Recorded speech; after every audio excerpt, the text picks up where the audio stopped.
मैंने बोला कि थेरेपी कोई इलाज नहीं है। थेरेपी क्या है? थेरेपी का मतलब हमेशा होता है शरीर से काम करवाना। मैं हमेशा बोलता हूँ हम लोग यहाँ पे आपके किसी भी बीमारी का इलाज नहीं करते। इलाज तो वो था जो आप नुगाविश में आने से पहले कराए थे, जिसके लिए आप डॉक्टर के जाते हैं, आपकी बीमारी के हिसाब से डॉक्टर आपको दवाइयां, इंजेक्शन या ऑपरेशन की सलाह देते हैं। ये था बीमारी का इलाज। लेकिन नुगाविश में चूंकि ऐसी कोई चीजें दी ही नहीं जा रही हैं, तो आप इसको इलाज नहीं बोल सकते, क्योंकि यहाँ कुछ भी खाने को नहीं दिया जाता है आपको, मिठाइयों के अलावा, केक के अलावा। क्या सही है गलत है? यहाँ बीमारी के नाम पे आपको कोई दवा, कोई इंजेक्शन का ऑपरेशन यहाँ पे नहीं दी जा रही है, तो आप इसको इलाज बोलना बंद करें। ये इलाज नहीं है। ये है क्या? ये हमेशा बताई जा रही है कि नुगाविश का बेसिक कॉन्सेप्ट, नुगाविश को जिसने बनाया, किसने बनाया? छोसर। छोसर का मानना क्या है कि ऊपर वाले ने, ईश्वर ने, भगवान ने आप सबको एक मशीन देके भेजा है। आप सबके पास एक मशीन है। उस मशीन में हार्ट लगा हुआ है, फेफड़ा लगा हुआ है, 2 किडनी लगे हुए हैं। क्या सही गलत है? आप ही के शरीर के अंदर एक लीवर दिया हुआ है, गॉलब्लैडर दिया हुआ है, स्टमक दिया हुआ है। आप ही के इस मशीन से ही जो सारे हार्मोन्स बनेंगे, दवाइयां बनेंगी, खून बनेगा, सब कुछ इस शरीर में ही होगा। बस इस शरीर को काम करने के लिए आपको वक्त से ना इसको एनर्जी दे रही होती है। भोजन करेंगे, शरीर में ताकत रहेगी, बाकी सारा काम इस शरीर करेगा। सही है गलत है? सही है। ये शरीर, ये मशीन जब सही तरह से काम कर रहा था, आपको कोई परेशानी, कोई रोग नहीं था। आज इस मशीन में कहीं ना कहीं कोई फॉल्ट आया है, तभी आपके अंदर जो है इस तरह समस्या आ रही है। अब फॉल्ट क्या है? कल रात में मैं जो बस में आ रहा था, बस में खर्राटों की आवाज आ रही थी लगातार। तो मुझे लगा कि अरे खर्राटे की आवाज आती है, इसका मतलब क्या ये किडनी के फॉल्ट से हुआ है? क्या ये लीवर का फॉल्ट है? किसका फॉल्ट है? बोला कि ये जो खराटे है ना, वो कंप्लीटली जो है ना इस गले वाले भाग का ही फॉल्ट है। यही से तो घबराहट की आवाज आती है।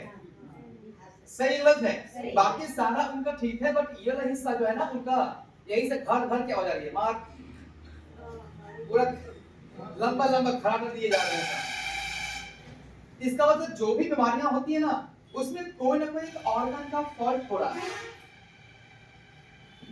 अब उसके लिए हम लोग क्या कर रहे हैं? इलाज कर रहे हैं। बट एक क्वेश्चन जो मैं पूछता हूं कई बार, कि आप में से कोई ऐसे हैं जिसने किसी बीमारी के लिए 10, 15, 20 साल मेडिसिन खा लिया हो और बोले कि अब मैंने 20 साल से अपना मेडिसिन खा लिया, एग्जांपल, अब मेरा शुगर ठीक है, मेरी दवाइयां बंद हो गई हैं, अब मैं बिंदास पहले की तरह खाता पीता हूं। जिनको नींद नहीं आती थी, वो 5 साल लगातार नींद की गोलियां खा चुके, अब बोले कि नहीं अब मेरी गोलियां बंद हो गई, अब मैं मस्त सो रहा हूं। ऐसा हुआ क्या?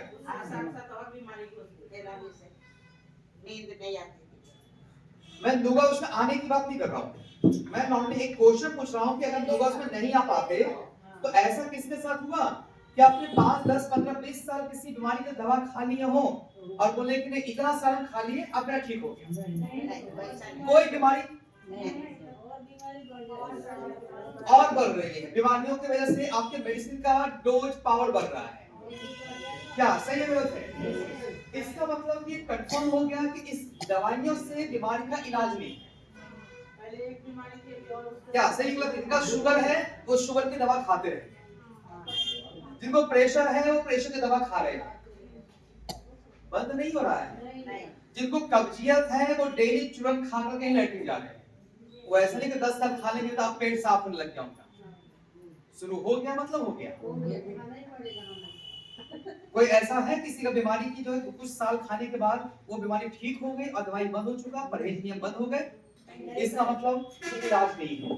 बस हमारे छोर सर ने लगातार इसी चीज का रिसर्च किया कि दवाइयों से लोगों को राहत नहीं मिल रही, इंजेक्शन से राहत नहीं मिल रहा, ऑपरेशन करके अगर किसी की जान बचा भी दे रहे हैं तो भी उसके बाद का जीवन उसका बहुत ही मुश्किल भरा हो चुका है ना? जैसे गॉलब्लैडर में पथरी हो गई, डॉक्टर क्या करेंगे? क्या निकालेंगे? गॉलब्लैडर निकालेंगे, जान तो बचा दिए, लेकिन अब चूंकि पेट की थैली नहीं है तो खाने पीने का हमेशा परेशानी होगा। वो तला भुना चीज नहीं खा सकते, वो नॉनवेज नहीं खा सकते, क्योंकि ऐसे भोजन को गलाने के लिए ढेर सारा पित्त चाहिए और पित्त की थैली नहीं है। बच्चेदानी में प्रॉब्लम हुई, डॉक्टर ने पूरा बच्चेदानी निकाला। बस यही चीज हम बार पूछ रहे हैं कि छोर सर का यही कॉन्सेप्ट था कि यार मेडिसिन, इंजेक्शन, ऑपरेशन, आप इंसान को बचा तो लेते हैं, इंसान किसी तरह से ना वो जी तो रहा है, लेकिन इंसान जीवन को जी नहीं पा रहा है। ऐसा कोई कॉन्सेप्ट लाया जाए जिससे शरीर को कटने छटने से बचा ले और मेरा शरीर जो है सही तरह से फंक्शन भी करे। इसी को उन्होंने रिसर्च करते करते इस कई सवालों का जवाब निकाला और वो जवाब था थेरेपी। कि थेरेपी के माध्यम से आप इस शरीर को वापस से फिर से आप कम करवा सकते हैं। ये एक मशीन, मैंने कहा कि एक मशीन है, सबको एक मशीन मिला है। ये मशीन लेके आपको कब तक जीना है? 80, 90, 100 साल। तो इस मशीन को रखा कैसे जाए कि लंबा समय तक मुझको जो है सर्विस दे। आपके पास बहुत सारा मशीन है घर में, पंखा है, एसी है, कूलर है, टीवी है, फ्रिज है, मोबाइल है, लैपटॉप है, कंप्यूटर है, बाइक है, ये सब क्या है? वॉशिंग मशीन, सब क्या है? सब एक मशीन है। इस हर मशीन को इस्तेमाल करने का कुछ ना कुछ आपको गाइडलाइंस दिया हुआ है। एक मोबाइल में है, इसमें बैटरी खत्म हो गई, आपने क्या किया? चार्ज लगा दिया। क्या 24 घंटे लगा रहेगा? अब चेक करते हैं, अरे ऑलमोस्ट फुल हो गया है, निकाल दो। अब ये क्या है? इसको इस्तेमाल करने का तरीका है। लगातार लगा रहेगा दिन रात चार्ज में, इसकी बैटरी जल्दी खत्म हो जाएगी, कहीं फट नहीं जाए ना।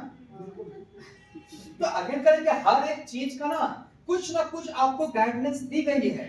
एक ड्राइवर भी गाड़ी चला रहा होता है ना, जैसे कल रात में मेरी बस लगातार नहीं चली है, हर 2-3 घंटे के बाद कहीं ना कहीं आधे घंटे का स्टे, आधे घंटे के बस को रुक जाती है। क्यों? लगातार गाड़ी चल रही है, उसका भी इंजन गर्म हो रहा है, 15-20 में आधा घंटा उसको भी रेस्ट दो। क्या सही गलत है? रास्ते में जब जब पेट्रोल की जरूरत पड़ी तो उसको पेट्रोल पंप पे लगाया गया और ये ध्यान दिया गया कि भाई इस बस में डीजल डलाएगा, पेट्रोल डलाएगा, उसके हिसाब से भी उसको खरीद की जा रही है। लेकिन ये जो इंजन है, इसमें जो तेल डाल रहा है, कौन सा तेल? कौन सा तेल? बाइक का तेल का तो बड़ा ध्यान रख रहे हैं। क्या सही गलत है कि बाइक में अगर तेल डालना तो बड़ा ध्यान से उसमें तेल डालते हैं, जब उस बाइक से जिनके नहीं कटने वाली है, खराब हो जाए तो फिर से नया बाइक खरीदा जाएगा। लेकिन ये जो आपको मिला है हार्ट, इससे इसको लेकर आपको जिंदगी भर चलाना है इसको, लेकिन इसमें कैसा तेल जाना चाहिए? कोई किसी को मतलब नहीं। वो 10 बार फ्राई किया हुआ तेल को फिर से गर्म करके फिर फ्राई करके उसको, क्या सही बोले गलत बोले? हम समोसे खा रहे हैं, हम पकौड़े खा रहे हैं, वो तेल कितनी बार इस्तेमाल हुआ है, वो काला हो चुका है कब से, फिर भी हमें उससे कोई मतलब नहीं, हमें तो स्वाद से मतलब है। आपकी गाड़ी के इंजन का इतना ध्यान है, इस इंजन का इसका रिप्लेसमेंट भी नहीं है। सही बात है। तो इसीलिए देखा हमने कि हम ऐसी गलतियां कर रहे हैं जिसकी वजह से वक्त से पहले बीमारियां हो रही हैं। उस इंजन का तो चलिए आप फिर मैकेनिक को दे देंगे, सब खोल खाल के सर्विसिंग करके फिर से असेंबली करके आपको दे देगा। ऐसा है कि हम जाकर के हम लोग अपना हार्ट निकाल के दे दें, भैया रखिए सामने आएंगे, सर्विसिंग करके आइएगा, है ना, रखिएगा आएंगे सामने ले जाएंगे। ऐसा है कि दादी? हमें इसको लेकर के ही चलना है। तो फिर आखिर इसमें फिर सही एक क्वालिटी का लाइफ कैसे जिया जाए? गंदगी जा रही है, अंदर में प्रॉब्लम हो रहा है, बीमारी हो रही है, दवाइयां खा रहे हैं, आराम मिलने का कोई नामो निशान नहीं है, उल्टा बीमारी बढ़ते ही जा रही है। तो फिर इसका बीच का सॉल्यूशन क्या है? इसके लिए ना आपको सीखना पड़ता है। पहले आपको सर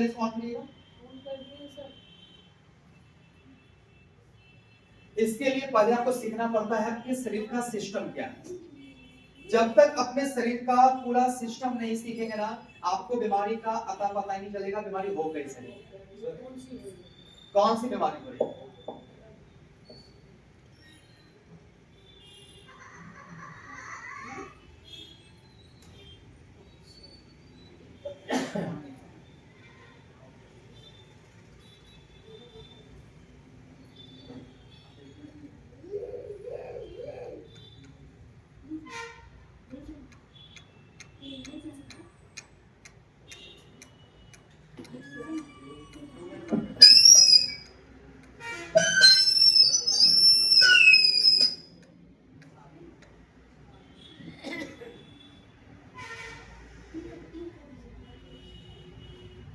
चलिए थोड़ा कॉन्सेंट्रेट करिएगा, पढ़ाई करनी जरूरी है ना। माफ कीजिएगा, हंसी मजाक सब अपनी जगह, लेकिन थोड़ी सी पढ़ाई करनी जरूरी है ना। इस अपने बॉडी का सिस्टम, चाहे जितना प्यार मोहब्बत करते हो हमसे, लेकिन फिर भी मैं हमेशा बोलता हूँ मैं आपसे प्यार करता हूँ, लेकिन माफ कीजिएगा आपकी बीमारी से मैं प्यार नहीं करता।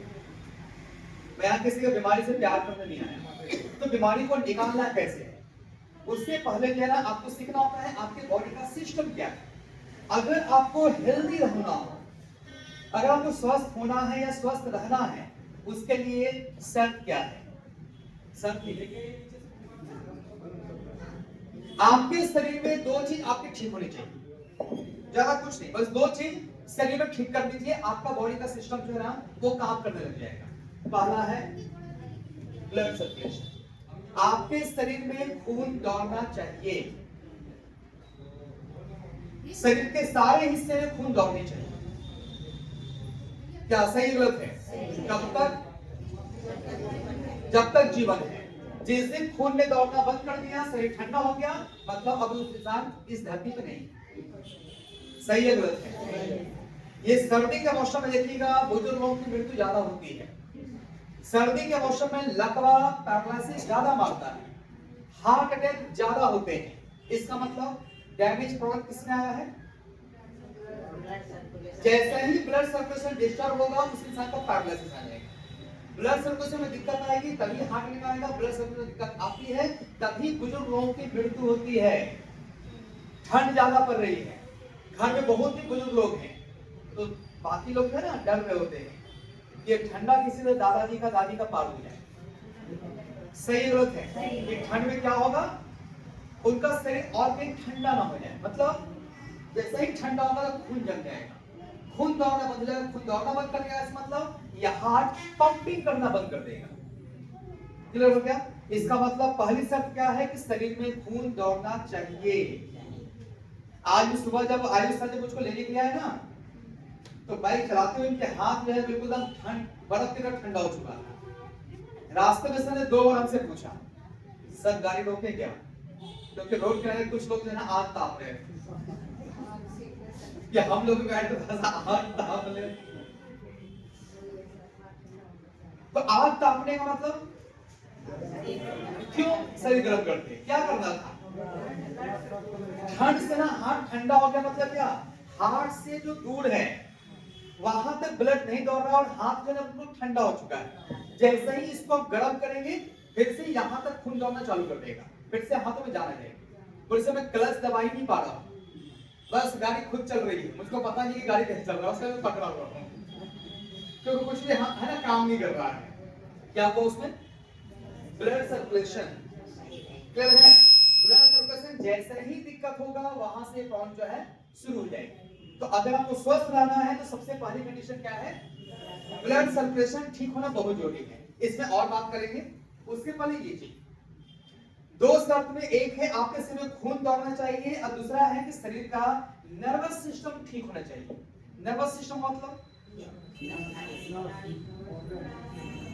नर्वस सिस्टम का मतलब होता है कि आपके शरीर में जितने भी अंगों को काम करना है उनको काम करने के लिए उनको चाहिए सिग्नल।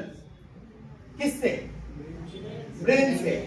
लेकिन ब्रेन से जो भी सिग्नल जाएगा आपके शरीर के अंगों को, पुराने जमाने में जो टेलीफोन था उसमें वायर सिस्टम था, हम टेलीफोन लगाते थे, है कि नहीं है? टेलीफोन के पास जाकर के हम लोग फोन उठाते थे, लेकिन आज फोन आज हमारे साथ चलता है, इसमें कोई वायर नहीं है। सही गलत है? अब ये क्या हो गया है? अब हो गया नेटवर्क सिस्टम, वायरलेस सिस्टम हो गया है। ये टावर पकड़ता है, उससे हम लोग बात करते हैं। तो टेलीफोन में तो अपडेट हो गया कि वायर वाला पहले सिस्टम था, अब बिना वायरलेस सिस्टम आ गया। लेकिन आपके शरीर में भगवान ने अभी तक इस सिस्टम को अपडेट नहीं किया है। पहले भी वायर सिस्टम था और अभी भी वायर सिस्टम है। ब्रेन को अगर आपके किसी भी अंग को सिग्नल देना है तो हमेशा उसको वायर के माध्यम से ही, नसों के माध्यम से उसको सिग्नल देनी पड़ेगी, और वो सिग्नल क्रॉस करेगा कहां से? रीढ़ की हड्डी से, स्पाइन से। जो सारी नसें जाकर जुड़ेंगी कहां पे? ब्रेन को। ब्रेन से सारी नस जुड़ी हुई है आपके अंगों से। जैसे मैं सीधा देख रहा हूं, मुझको लेफ्ट देखनी है, राइट देखनी है, ऊपर नीचे, मेरी आंखें ये पूरी रोटेट कर रही है, मैं आंखों के पलकों को झपक रहा हूँ। ये कौन कर रहा है? ये किसके सिग्नल पे काम कर रहा है?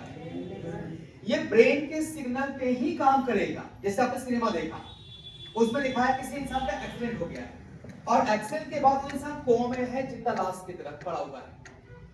डॉक्टर उसकी आंखों को चेक कर रहे हैं टॉर्च जला करके, आंखें बिल्कुल ओके हैं, कान ओके है, जुबान ओके है, लेकिन आंखों को वो घुमा तक नहीं पा रहा बंदा। आंखें ठीक है, आंखों में रोशनी है, लेकिन आंखें एक ही जगह पे एकदम बिल्कुल टिका हुआ है।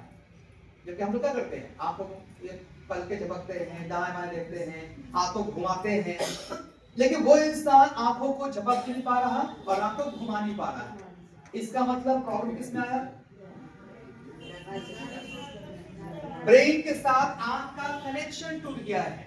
ब्रेन भी उसका स्वस्थ है, आंख भी स्वस्थ है, लेकिन ब्रेन और आंख के बीच में कनेक्शन नहीं है। आपके मोबाइल में भी पूरा फुल बैटरी चार्ज है, मेरे मोबाइल में बैटरी चार्ज है, आपने भी पैसा रिचार्ज किया हुआ है, मैंने भी किया हुआ है, लेकिन जब मैं आपको फोन लगा रहा हूं तो आपके फोन में डायल रिंग हो ही नहीं रहा है। हम लोग क्या बोलते हैं? सिग्नल नहीं पकड़ रहा है। क्लियर है? अगर सिग्नल नहीं है तो फोन किसी काम का नहीं। सही है गलत है? वो एकदम डब्बा है। सेम उसी तरह से वो सिग्नल ही आपके बॉडी का नर्वस सिस्टम। अगर ब्रेन से पूरा सिग्नल जा रहा है तो आप सारे अंगों को प्रॉपर कंट्रोल करते हैं, लेकिन जैसे से आपकी उम्र होती है आपके बॉडी का ब्रेन के साथ सिग्नल जो है वो कमजोर होने लग जाता है, आपके हाथ पांव कांपने लगते हैं। ये कांप रहा है, ये हाथ कांप रहा है, ये क्या मैं हिला रहा हूं? ये मैं हिला रहा हूं? मैं तो चाहता हूं कि हाथ स्थिर रहे, लेकिन जैसे ही छोड़े फिर हिलने लग गया। हमको चाय पीने में दिक्कत हो रही है। क्लियर है? ये प्रॉब्लम किसमें हो रही है? ये है नर्वस सिस्टम। क्लियर हो रहा है? ये नर्वस सिस्टम अगर वीक हो गया तो आपके हाथ कांपने लग जाएंगे, आपका पैर कांपने लग जाएगा। मेरा अगर नर्वस सिस्टम हेल्दी है, मैं अगर चल रहा हूं, पीछे पानी है, जंप करना है, सिग्नल प्रॉपर पैर में गया तो जंप करेंगे। लेकिन वहीं पे ऐसे लोग जो बूढ़े हो चुके हैं, जिनका नर्वस सिस्टम वीक हो चुका है, वो सीढ़ी पे पांव यहां तक उठाना चाह रहे हैं, लेकिन पांव यहीं तक उठा, टकरा के गिर गए। ये प्रॉब्लम किसमें था? क्लियर है? मैं कल रात में सोया, सुबह उठा, मुझे बहुत तेज टॉयलेट लगा हुआ था, लेकिन देखा कि एक बूंद भी नहीं निकला। नींद में भी मेरा टॉयलेट लेना मेरे शरीर में रोक कर रखा हुआ था। कैसे? जब मेरे यहाँ ब्लैडर में जब यूरिन जमा हो रहा था तो वो भारी हो रहा था, लेकिन वो सिग्नल पहुंच गया यहाँ से होकर के ब्रेन के पास, और ब्रेन को महसूस हो गया कि ब्लैडर में यूरिन जमा हो रहा है, लेकिन सब तो सो रहे हैं। अभी तो 5 ही बजा है, तो उसने बोला ब्लैडर को, भाई अभी तो 1 घंटा और वेट कर। सब 6 बजे उठे। क्लियर है? जब उठा तो देखा कि यूरिन बहुत तेज लगा हुआ था, टॉयलेट तेज लगा हुआ था, लेकिन निकला नहीं था। क्लियर है? तो मैं जो कंट्रोल कर पाया किसकी वजह से? नर्वस सिस्टम की वजह से। लेकिन किसी दिन जो है ना ठंड बहुत ज्यादा, पानी बहुत ज्यादा पी लिया, 6 बजे उठने का है, लेकिन 3 बजते बजते ही इतना तेज उसमें ब्लैडर में इतना ज्यादा यूरिन जमा हो गया कि अब ब्रेन कहा कि भैया अब रोकने का क्षमता नहीं है, अमित बाबू उठो, जाओ अपने बाथरूम आओ, बेशक सुबह का 3 बज रहा हो। क्लियर है? उठ करके मैं गया, टॉयलेट को किया, लेकिन इन्होंने उठ पाया नींद में भी। मुझको तेज यूरिन लगा हुआ है, मुझको तो नहीं पता था, सो रहा था, लेकिन मुझको बीच में जरा दर्द हुआ, उठा, अरे बाप बहुत तेज टॉयलेट लगा, जाना पड़ेगा। किसकी वजह से? नर्वस सिस्टम की वजह से। लेकिन कुछ ऐसे लोग होते हैं जो बेड में पड़े हुए हैं, उनका यूरिन हो गया, उनको पता ही नहीं चला। ऐसे कौन से लोग? जिनको लकवा मार देता है, जिनको पैरालिसिस मारा हुआ है, उनका टॉयलेट हो गया, लैट्रिन हो गया, उनको पता ही नहीं चला। इसका मतलब क्या है? उनका नर्वस सिस्टम कमजोर हो चुका है। वहां पे उन्होंने पानी पिया, ब्लैडर में पहुंचा है, लेकिन ब्लैडर में रोकने की पावर तब आएगी ना जब ब्लैडर में यूरिन जमा है, ये ब्रेन को पता चलेगा, तभी तो ब्रेन सिग्नल देगा आप पकड़ के रखो। लेकिन सिग्नल जो है उसका पैरालिसिस से क्या है, कमजोर हो चुका है। इसे जैसा ही उसमें भारी हुआ, खुद से निकल गया। लैट्रिन मल द्वार में जमा हुआ, भारी हुआ, खुद से निकल गया, पता ही नहीं चला। ये क्या है? नर्वस सिस्टम वीक हो रहा है। एक छोटा बच्चा है, आपने खाना में जब थोड़ा सा तीखा ज्यादा कर दिया, अब बच्चा नहीं खाएगा। बच्चों के लिए खाना बनाना हो तो एकदम बिल्कुल जो है ना बिना तीखा बिना मिर्च मसाला का जो है खाना बनाइए। थोड़ा सा भी उसमें ज्यादा हो गया तो बच्चा नहीं खाएगा। क्यों? अभी बच्चे का जीभ का नर्वस सिस्टम बड़ा है, स्ट्रॉन्ग है। इस जीभ पे जैसा ही भोजन रखता है ना, तुरंत पकड़ लेता है कि मैं इसके लिए तीखा है, ये नहीं खाएगा। लेकिन दादी अब 70-80 साल के हो गई है, ठीक है ना, अब इनके जीभ पे जब खाना रखा रहा है, उस जीभ में तीखा है, लेकिन इनका जीभ वो तीखापन को पकड़ नहीं पा रहा। क्यों? उम्र के साथ साथ अब आपका नर्वस सिस्टम कमजोर हो रहा है, इसलिए आपको खाने में जो है ना अब जब तीखापन नहीं लग रहा है तो दादी बोली बहू को, ए बहू एगो और जरा हरा मिर्चा ला दो तो।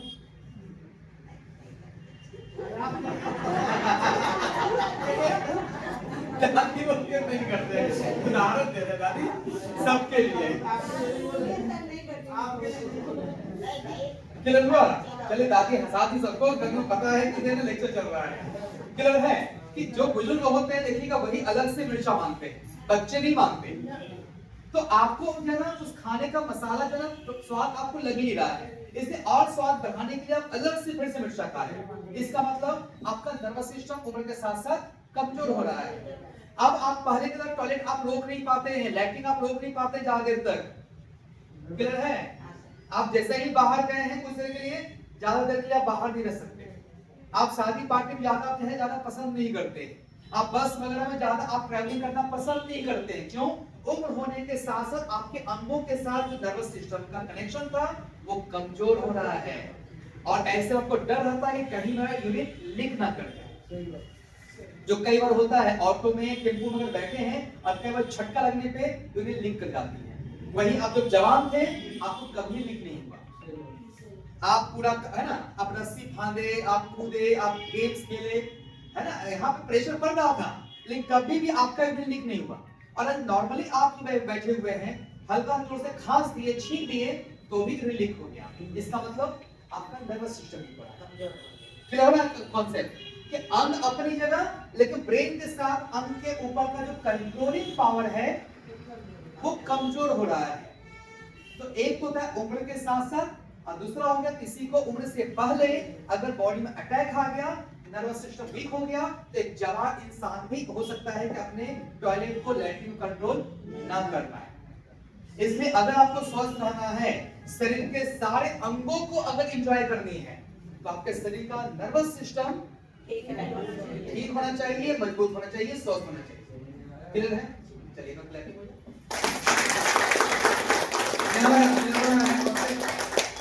आज सारे लोग नहीं आए, इसलिए मेरे इस लेक्चर को ना बाद में फिर से रिपीट होना चाहिए, लेकिन मेरा लेक्चर जो है ना ये रिकॉर्डिंग नहीं चलना चाहिए। मैं नहीं आऊँ साथ बार, मेरा कहने का मतलब क्या है, एक रिकॉर्डिंग में एक लेक्चर देखना और एक बकायदा सामने खड़े होकर लेक्चर जो होता है उसमें जो समझने की जो चीज है, दोनों में अंतर होता है। सही गलत है? बेशक इस ब्रांच में मेरे एब्सेंस में मेरी रिकॉर्डिंग चलती है ना, मिस्टर बाकी समय दिखाई देते हैं, है ना, लेकिन मैं कहता हूँ कि प्रैक्टिस भी जरूरी है, ठीक है। तो इसलिए मैंने कहा कि अगर आप लोगों को स्वस्थ रहना है तो शरीर में दो चीजों को ठीक रखनी पड़ेगी। पहला क्या? ब्लड सर्कुलेशन, खून का दौड़ना जरूरी है। दूसरा नर्वस सिस्टम, ब्रेन के साथ आपके सारे अंगों का कनेक्शन, कम्युनिकेशन, अटैचमेंट, ये स्ट्रॉन्ग होना जरूरी है, ठीक है। चलिए आगे, अगर इंसान को जिंदा रहना हो, मैंने पहला क्वेश्चन किया था स्वस्थ रहने के लिए क्या चाहिए, यह है स्वस्थ रहने के लिए। अब मेरा क्वेश्चन है इंसान को जिंदा रहने के लिए क्या जरूरी है? क्या बात है, क्या बात है, क्या बात है, बता दीजिए पहले पूछे, पहले से पता था, लेकिन फिर भी जो है इसको दोबारा क्यों कर रहे हैं ना, क्योंकि कंफ्यूजन अभी भी है। जब हम लोग को 10 बार ट्रेनिंग के बाद सब समझ में आया, तो 100% आपको भी ना 3-4 बार लगेगा समझने में। एक बार में कई बार पूरी बातें समझ में नहीं आती हैं, क्यों दादी? सही गलत है?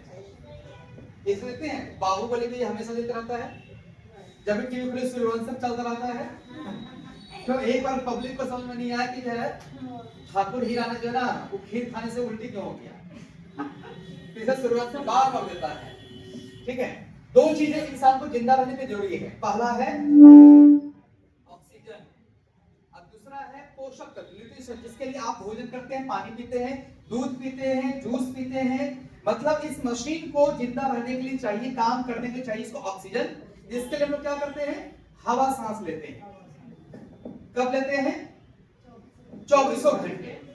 आप बैठे हैं तो भी, मैं खड़ा हूं तो भी, आप सो रहे हैं तो भी, हंस रहे हैं तो भी, रो रहे हैं तो भी, है ना, घूम रहे हैं तब भी, खुशियों में, गम में, चाहे जो भी हो, जब तक आप जिंदा हैं 24 घंटे आप क्या करते हैं, उस हवा को सांस लेते हैं, जिसके माध्यम से शरीर में ऑक्सीजन जाता है। इस मशीन को काम करने के दूसरा क्या चाहिए, पोषक तत्व, जिसके लिए आप इस मशीन में उस पोषक तत्व के लिए क्या करते हैं, भोजन डालते हैं। आप इसमें पानी डालेंगे, दूध देंगे, जूस देंगे, सब्जी देंगे, दाल देंगे, भात देंगे, रोटी देंगे, नॉनवेज देंगे। सबका अपना अपना खाने का कॉन्सेप्ट, लेकिन बस चाहिए सबको एक ही चीज, पोषक तत्व। उस भोजन में समाये हुए जो विटामिन, प्रोटीन, कैल्शियम है, शरीर को बस उससे मतलब है। आप उसको किस माध्यम से देते हैं, ये अपना अपना चॉइस है। कोई वेज खा के उसको देगा, पूरा कराएगा, कोई नॉनवेज खा के पूरा कराएगा, कोई दूध पिएगा साथ में, कोई जूस पिएगा, कोई सलाद खाएगा। क्लियर है? इस शरीर को बस मतलब है पोषक तत्व से। इसलिए आप क्या करते हैं, उसके लिए आप दिन में डेली 2 से 3 बार आप भोजन करते हैं। क्लियर है? Concept clear? दो चीज जिंदा रहने के लिए चाहिए, एक ऑक्सीजन, दूसरा पोषक तत्व। ऑक्सीजन के लिए आप 24 घंटे सांस लेते हैं, और पोषक तत्व के लिए आप जो है डेली 2 से 3 बार भोजन करते हैं। क्लियर? अब ये चीजें आपके साथ पहुंचती कैसे, मैं लेक्चर कर चुका हूं, लेकिन फिर भी दोबारा कर रहा हूं, क्योंकि मैं कंफ्यूजन कुछ बातें भी रह जाती है, दोबारा सुनते हैं तब क्लियर होती है कि हवा आपके शरीर में पहुंचता कैसे है। मैंने हवा लिया नाक से, मुंह से, वो कहां गया, फेफड़ा। बहुत लोग क्या लगता है कि उस फेफड़ा में गया और यहां से बाहर आया, फेफड़ा में गया यहां से बाहर आया, ऐसा नहीं है। क्योंकि आपके अंदर में क्रिया चल रही है, आप देख नहीं पाते, इसलिए आपको बहुत सारी चीजों की जानकारी नहीं है। वास्तव में होता क्या है कि जैसे ही आप हवा सांस लेते हैं, वो हवा जाती है आपके फेफड़ा में। फेफड़ा एक मशीन है, ये क्या करता है, हार्ट से ब्लड लेता है, और उस ब्लड में जैसा ही आपने हवा सांस ली, इसके माध्यम से जो ऑक्सीजन अंदर गया है, लंग्स क्या करेगा, फेफड़ा आपके खून में उस ऑक्सीजन को मिक्स करा देगा, और उस ब्लड को जैसे ही हार्ट खींचेगा तो ऑक्सीजन मिक्स ब्लड चला जाएगा हार्ट में, और यहां से पंपिंग होकर के पूरा शरीर में फैल जाएगा। यहां से ऑक्सीजन का ब्लड लेगा और वापस से पूरा ब्लड खींचेगा हार्ट, जो अपने साथ लेके आएगा क्या, कार्बन डाइऑक्साइड। उस ब्लड को भेजेगा आपको फिर से कहां पे, लंग्स में। लंग्स क्या करेगा, उस ब्लड से जो गैस आई है पूरे शरीर से, कार्बन डाइऑक्साइड, उसको बाहर करवाएगा। इससे आप सिर्फ सांस लेते नहीं है, छोड़ते भी हैं। क्लियर है? बाहर से ऑक्सीजन लेंगे और अंदर से सारा जो गैस आया है फिर से आपके फेफड़ा में, इसको बाहर करेंगे। फिर आप बाहर से हवा लेंगे, ऑक्सीजन चला जाएगा आपके लंग्स के माध्यम से हार्ट में, हार्ट के माध्यम से पूरे शरीर में। पूरे शरीर मतलब ब्रेन में जाएगा, आपके अंगों में जाएगा, हड्डियों में जाएगा, मांसपेशियों में जाएगा, बकायदा आपकी प्रत्येक कोशिकाओं तक पहुंचेगा। यही चीज आपका इसमें दिखाया गया। नाक और मुंह से हवा गई फेफड़ा में, लंग्स में, यहां से आया हार्ट में, और यहां से पंप होकर चला गया पूरे शरीर में। इस तरह से आपके अंदर में ऑक्सीजन की सप्लाई होती है। जिंदा रहने के लिए दूसरा चीज क्या चाहिए था, पोषक तत्व। इसके लिए आपने क्या किया है, भोजन लिए हैं, पानी पिए हैं, दाल खाए हैं, ये सब पहले अंदर जाएगा और पहले जाकर जमा होगा, यहाँ पे आपका स्टमक है।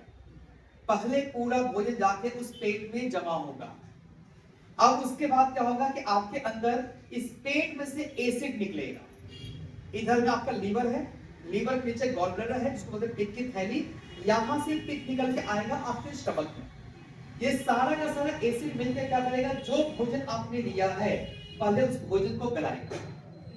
जैसे आप ही अगर रोटी खाते हैं, क्या जाके आप गेहूं की रोटी खा रहे हैं, पहले उस गेहूं को आपने छीला है, उसको पहले चक्की में पिसवाया है, आटा बनाया है, आटा को आपने सेका है, रोटी बनाए हैं, तब जाके खाए। क्लियर है? अब रोटी तो आपने खा लिया, लेकिन शरीर को भी अब रोटी से पोषक तत्व निकालने के लिए पहले उसको गलाना पड़ेगा। क्लियर है? उसको गलाने के लिए यहाँ पे दुनिया भर का है ना, यहाँ पे एसिड निकलेगा जो पहले भोजन को पहले पूरा गलाएगा, चाहे आपने जो कुछ भी खाया हो। अगर आप चिकन मटन खाएं तो उसको भी शरीर पहले गलाएगा। क्लियर है? गलने के बाद भोजन कहाँ जाएगा? पेट में, आपकी आंतों में। आंतों पे लंबाई देखिए, देख रहे हैं? एकदम पूरा लंबा है, जैसे आपने मटन का देखा होगा, चुस्ता। आज तो बुधवार है, नाम ले ही सकते हैं, है ना? नेहा मैडम नाम ले सकते हैं, आप तो देखिए ना जी। नहीं देखेंगे, मतलब हो ना हो जानकारी तो रखना और देखना ही है। तो जैसे सारे जीव जंतु होते हैं, हमारे शरीर में भी होता है। इस आंतों की लंबाई, दो आंत है आपकी, छोटी आंत, बड़ी आंत, स्मॉल इंटेस्टाइन, लार्ज इंटेस्टाइन। ऊपर से भोजन आया, आपके स्टमक में आया, यहाँ पे एसिड निकलेगा, ये है गॉल ब्लैडर, ये है लीवर, ये सारा एसिड आकर के इसमें मिलेगा खाने में। इस खाने को पहले पूरा वो गलाएगा, गलने के बाद वो भोजन आ जाएगा इस पाइप में। क्लियर है? इस पाइप की लंबाई है लगभग 7 मीटर, 7 मीटर, 7 मीटर। और आपका गला हुआ भोजन जब इस पाइप से जब गुजरता है धीरे धीरे, तो आपका ये पाइप है, जो आंत है, ये क्या करता है? उस भोजन में से पोषक तत्व को सोखता है। उस पाइप से धीरे धीरे करके वो भोजन आगे बढ़ता रहेगा, और पाइप की जो अंदर की दीवारें हैं, उस भोजन से जूस को वो खींचते रहेंगे। वो इस तरह से करते करते करते करते जब पूरा 7 मीटर जो भोजन जब क्रॉस करके जब आगे बढ़ेगा, तो समझिए आपके शरीर ने लगभग लगभग उसमें से जो काम की जो पोषक तत्व था, वो लगभग पूरा निकाल लिया है। और अब उसको पहुंचा दिया कहां पे? बड़ी आंत। ये अपेंडिक्स है। क्लियर है? अपेंडिक्स जो होता है, छोटी आंत और बड़ी आंत के बीच में, ये गेट की तरह काम करता है। ये चला गया इसमें, आपने खाना खाया, आपने पानी पिए, आप दूध पिए, आप दाल खाए, आपके सब्जी में जो ग्रेवी थी, वो सब पहले जाकर पचेगा, सब पहले इसमें आएगा। उसके बाद वो पहुंचेगा बड़ी आंत में। तो बड़ी आंत में समझिए कि लगभग लगभग जब भोजन पहुंचा है, तो वो भोजन नहीं, अब वो लैट्रिन है। लेकिन वो लैट्रिन अभी क्या है? लिक्विड की तरह है, पानी की तरह है। उस लैट्रिन में पानी अभी मिला हुआ है। और ये बड़ी आंत, इसका काम क्या है? ये क्या करता है? लैट्रिन और पानी को अलग अलग करता है। लैट्रिन को भेज देगा आपके मल द्वार में, और जो पानी है, जो टॉयलेट है, उसको भेज देगा टॉयलेट के रास्ते में। क्लियर है? इस तरह से टॉयलेट के रास्ते से टॉयलेट निकल जाएगा, पानी बाहर निकल जाएगा, लैट्रिन के रास्ते से सिर्फ लैट्रिन बाहर निकलेगा। लेकिन अगर किसी दिन आपका ये जो बड़ी आंत है, अगर ये बीमार हो गया, कमजोर हो गया, ऊपर से सब अंगों ने अपना काम कर दिया, लेकिन लास्ट में जिसका काम था अलग अलग करने का, ये बीमार हो गया, अलग अलग ना कर पाए, लैट्रिन और पानी को अलग ना कर पाए, उस दिन क्या होगा? लूज मोशन, आपका पेट खराब हो जाएगा। उस दिन लैट्रिन के साथ पानी जो है ना, एक साथ पीछे साथ लग जाएगा।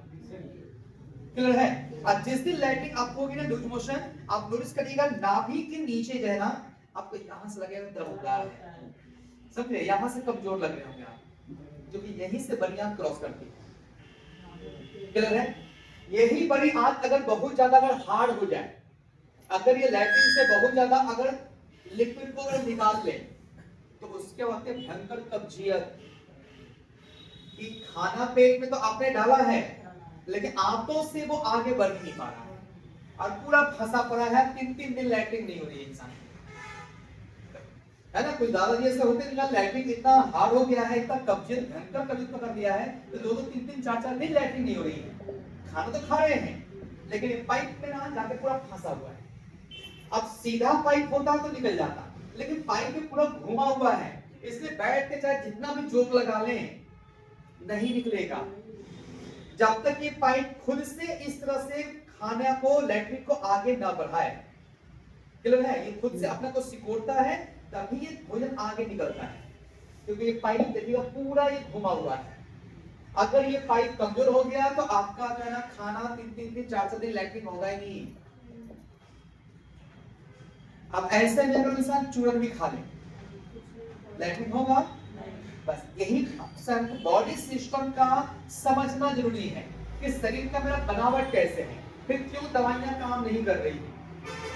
सिस्टम में ही आपका ऐसा बना हुआ है कि जहां पे दवाइयां थोड़ा सा ढीला कर सकती हैं, लेकिन अगर ये कमजोर हो गया है तो ऐसे आप सिरप पी भी लें, अगर आप चूरन खा भी लें, इससे बहुत ज्यादा आपको आराम नहीं मिलेगा।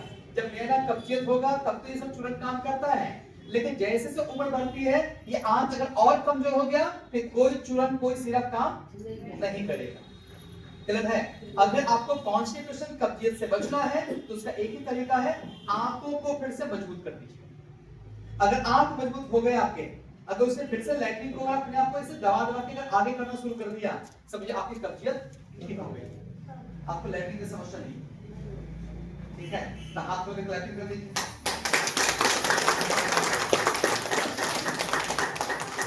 लेकिन ताली बजाना जरूरी है, आपको पहले बोल चुके हैं, आप लोग भूल जाते हैं बीच में। लेकिन इतनी ध्यान रखिए कि लड़का एक लगातार बोले जा रहा है, बोले जा रहा है, बोले जा रहा है ना, तो ताली बजाएंगे तो उसको भी जो है मतलब मोटिवेशन मिलेगा, प्लस उसको भी सांस लेने का फुर्सत मिलेगा। सही गलत है?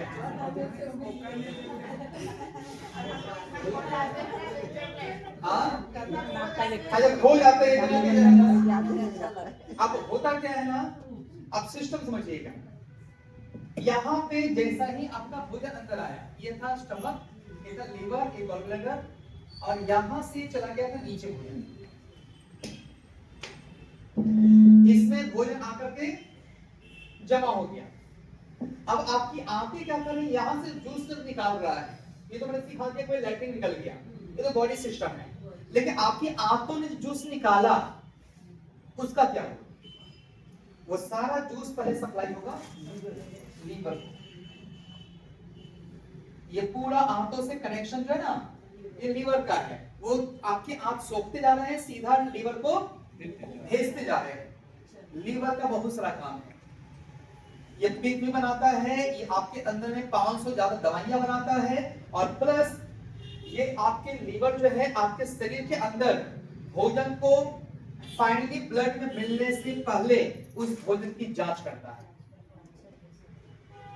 कि आपने जो भोजन खाया शरीर ने उसको गला करके पोषक तत्व निकाला तो है, लेकिन उसको आपके ब्लड में मिक्स करने से पहले वो लीवर पहले अपने पास लेगा और पहले उस पोषक तत्व की जांच करेगा। इसलिए होता है लीवर को भी एक ना एक चेक पोस्ट है ना। इस शहर से इस शहर में एंटर करने से पहले पुलिस ने बीच में चेक पोस्ट लगा रखा है, हर गाड़ियों की जांच करना है। क्लियर है? उसी तरह से आपका लीवर भी क्या करता है, जब भी भोजन यहाँ जाएगा, इसको हार्ट को भेजने से पहले वो लीवर क्या करता है, उस भोजन की जांच करता है। वहां से फिर से मुंह से आपने खाना खाया, दांतों से आया, पेट में आ गया, पेट से आ गया आपके आंतों में, आंतों से आ गया लीवर में। लीवर क्या करता है, जांच करने के बाद उसको भेजेगा हार्ट को, और यहाँ से ब्लड मिक्स होकर यहाँ से भोजन पहुंचेगा पूरे शरीर में, आपके ब्रेन में, आपके अंगों में, आपके हड्डियों में, आपके मांसपेशियों में और आपके प्रत्येक कोशिकाओं में। इस तरह से पूरे शरीर में ब्लड सर्कुलेशन के माध्यम से हवा और भोजन की सप्लाई होती है, जिससे सारे अंगों को एनर्जी मिलती है और आपके सारे अंग अपना काम सही तरह से करते हैं। यह है बॉडी सिस्टम जो आपके शरीर में भी है, आपके माता पिता के शरीर में भी था, आपके पति पत्नी के अंदर भी है, आपके बच्चों के अंदर भी है, और आपके पोते पोतियों के अंदर भी सेम बॉडी सिस्टम है। क्लियर कॉन्सेप्ट यहां तक?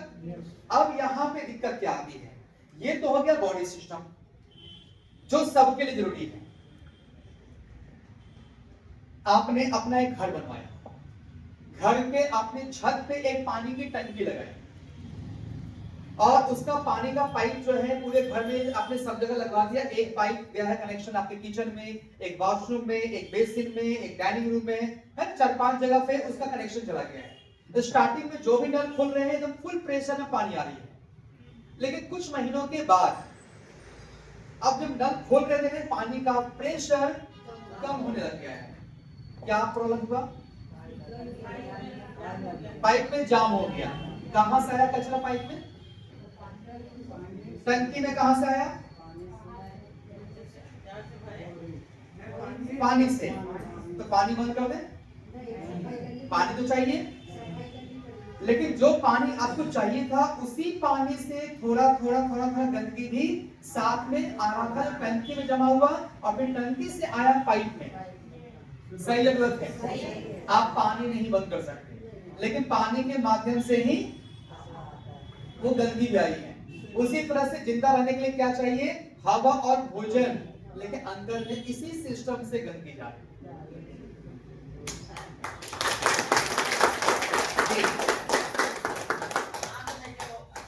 नहीं हो रहा है उसको क्लियर कीजिए, कैसे ठीक हो? क्लियर कर देंगे ठीक ना, अभी क्लियर करेंगे, वो आएंगे भी लास्ट में, है ना।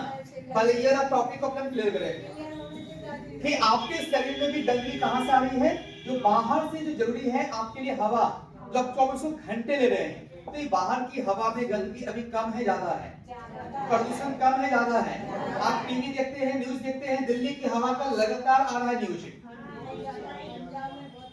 क्या सही है गलत है? आप रहते हैं रांची में, आपको यहाँ पे फिर भी जरा दिल्ली के मुकाबले कम प्रदूषण मिल रहा है, लेकिन मान लीजिए आपका बेटा पढ़ाई करने के लिए चाहे जॉब करने के लिए दिल्ली चला गया। एक खुशी की बात है कि मेरा बेटा राजधानी में है, लेकिन ये भी ध्यान रखना पड़ा कि मेरे बेटे को उस राजधानी की हवा में ही सांस लेना है। सांस लेने में मुश्किल हो रहा है।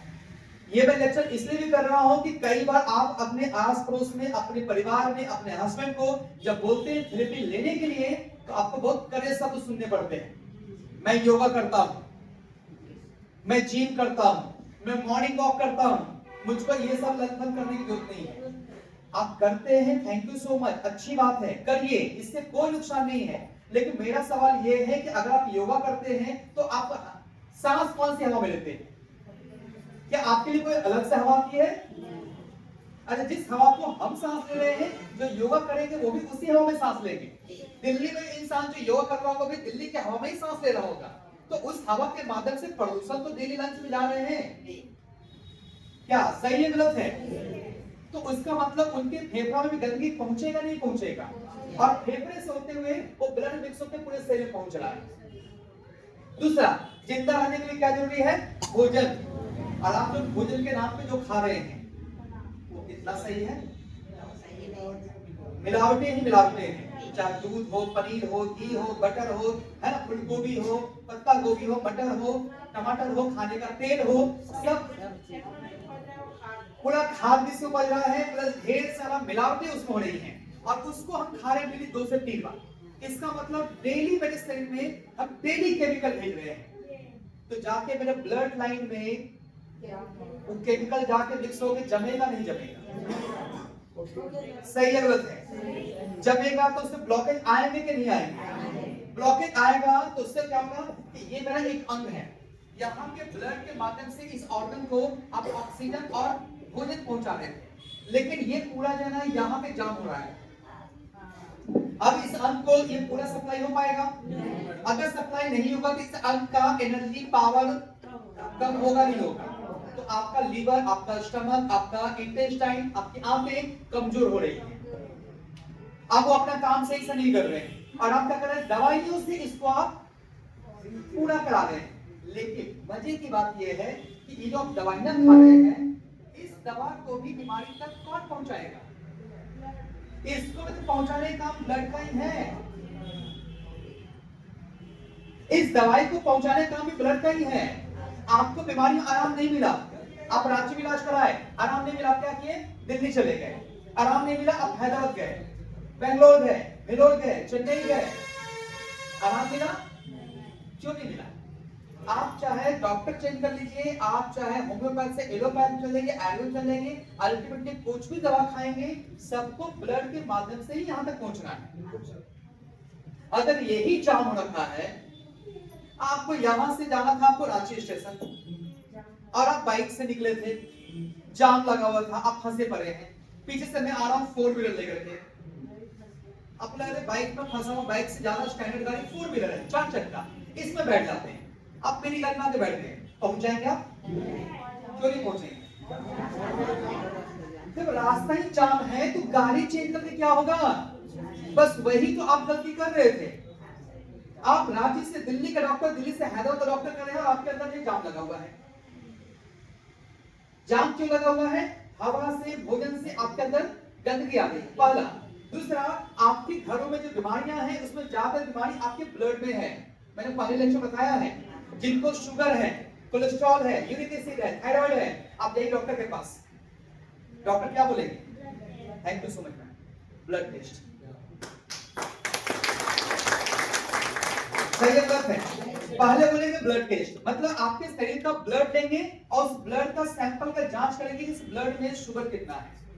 उसका रिपोर्ट आया कि ब्लड में शुगर ज्यादा है, कोलेस्ट्रॉल ज्यादा है, मतलब क्या ब्लड में ज्यादा है। तो एक तो आपके ब्लड में पहले ही से अच्छी गंदगी आ गई बाहर से, उसके बाद ब्लड में शुगर कोलेस्ट्रॉल भी और आपका बढ़ गया। ऐसे में ये पूरा जाम होगा नहीं, जाम होगा तो उसके बाद ये ऑर्गन काम करेगा। यही वजह है कि आपके अगर पहले एक बीमारी आई, उसके आप दवा खाते रहे, कुछ महीनों के बाद आपके दूसरी तरफ के लाइन भी आपकी जाम हो गई, अब दूसरा बीमारी आ गया, आप उसकी दवा खाना शुरू कर दी। ये तो ठीक हुआ नहीं था कि तीसरा जगह जाम हुआ, अब तीसरा बीमारी आ गया। ऐसे करते करते आपके पास दवाइयों का पूरा डब्बा और बैग क्या सुबह आंख खोलने से लेकर के रात में सोने से पहले तक आप बस दवाइयां खा रहे हैं, हर बीमारी का परहेज कर रहे हैं, ठीक होने का नाम कोई नहीं रहा। सही है गलत? क्योंकि आपके अंदर खून ही नहीं दौड़ रहा है। खून दौड़ता है, यही काम करता है। इसके लिए उदाहरण दे रहे हैं, जिनको भी खून वाली बीमारियां हैं, कोलेस्ट्रॉल, यूरिक एसिड, शुगर, सबसे ज्यादा शरीर के किस हिस्से में उनको तकलीफ होती है?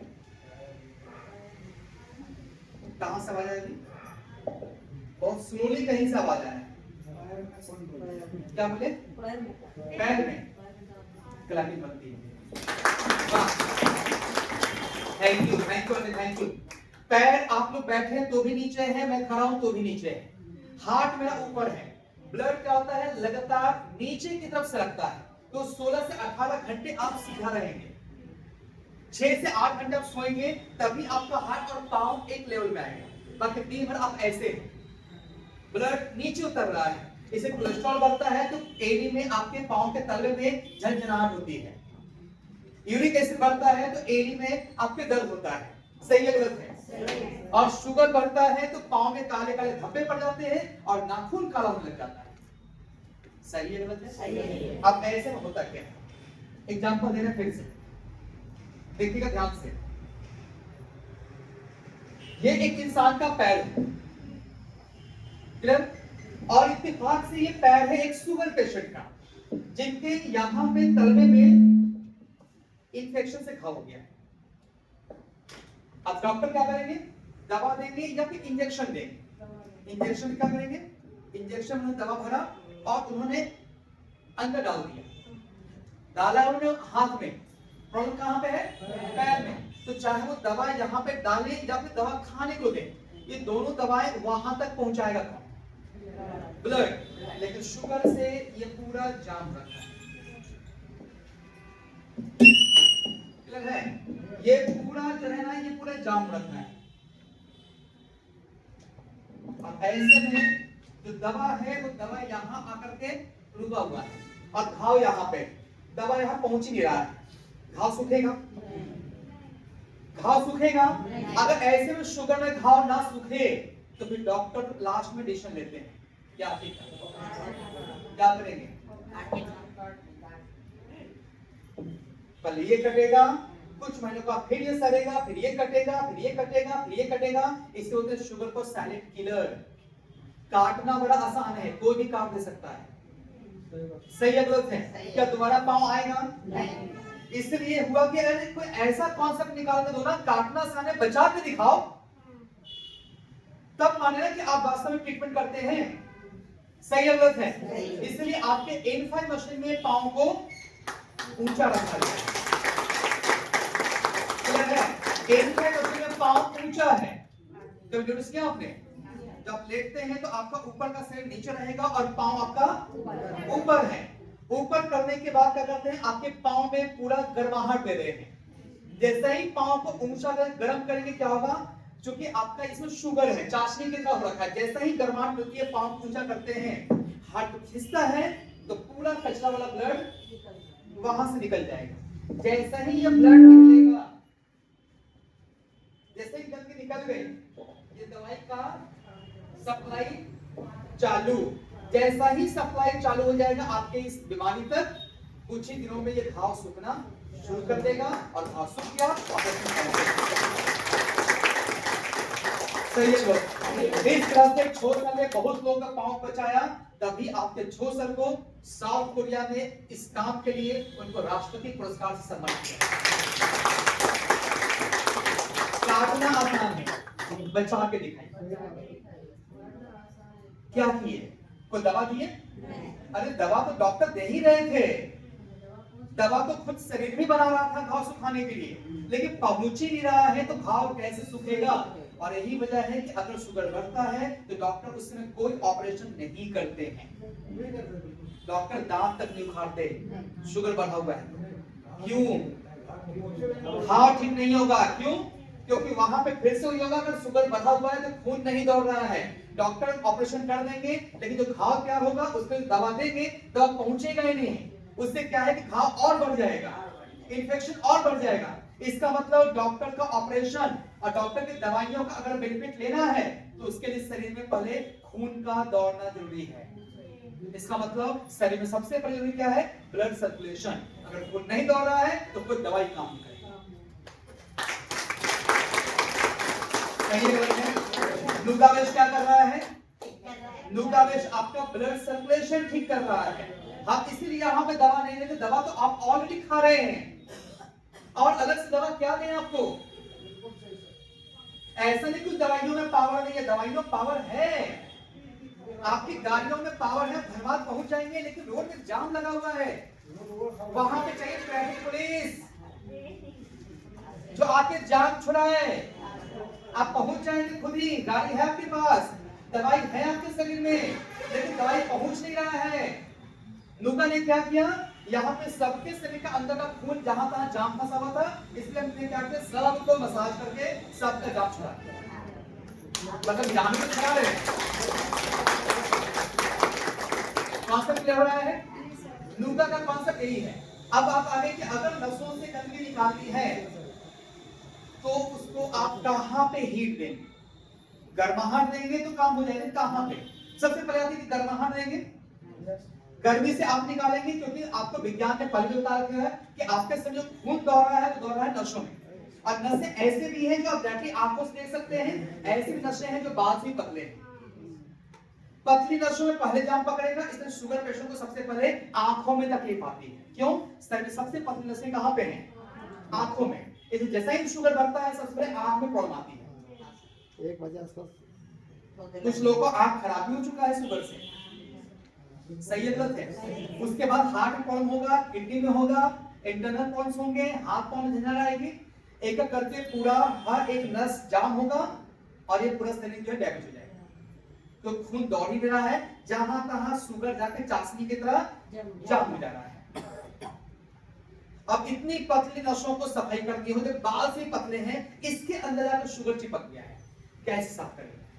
मेडिसिन से, दवाइयों से, इंजेक्शन से, ऑपरेशन कहां करिएगा? क्योंकि विज्ञान बोलता है कि आपके शरीर में इतनी सारी नसें हैं कि इसकी लंबाई लगभग 1 लाख से 1,20,000 किलोमीटर, इतना ज्यादा है कि धरती का 2.5 चक्कर लपेट सकते हैं आपकी नसों से। कहां कहां जाम लगा है, इतना करिएगा सफाई। और कितना करेगा ऑपरेशन? संभव है ऑपरेशन कर पाना इन नसों का? तो फिर इन नसों, जब विज्ञान नहीं करेगा कि नसों को खोल दीजिए, खून दौड़ा दीजिए, दवाइयां पहुंच जाएंगी, काम हो जाएगा। समझने तो सिंपल लग रहा है, लेकिन इतनी पतली नसों के अंदर से गंदगी को निकाला कैसे जाए? जी मैम, क्या बोला इन्होंने? सही बोल रहे हैं क्या? गर्माहट से, मैम यहाँ भी गर्माहट सेकिएगा आपसे, इससे नहीं होगा। एक काम करिएगा, नुगावेश आने की उतनी है, कल से सभी लोग अपने अपने छत पे जाएंगे, दिन भर छत पे लगे रहेंगे। नहीं होगा, उससे भी नहीं होगा। तो एक काम करिएगा, आपके घर में ना आयरन होगा, आयरन मार, अगर पूरा फुल बॉडी पे है आयरन मार लेंगे, सारी नसों को आयरन मार दीजिए, नहीं होगा। क्या बात कर रहे हैं? बाहर में तो ऐसे इलेक्शन तो हो रहा है, तो वहां पे फिर ये आर्गुमेंट डिबेट क्यों नहीं करते आप? कि अभी आपने कहा कि गर्माहट से नसों की गर्मी को निकाल सकते हैं, लेकिन जब हमने आपको गर्माहट का जो एग्जांपल दिया, आयरन का गर्मी, दिन भर धूप का गर्मी, आपके इस दिया का गर्मी, तो आपने कहते नहीं, इससे नहीं होगा। तो फिर यही बात जब बाहर में जो बोलता है आदमी कि वहां ज्यादा हीट लोगे तो नुकसान करेगा, तो वहां पे दिमाग काम क्यों नहीं किया? क्या वो सब हीट एक समान नहीं है?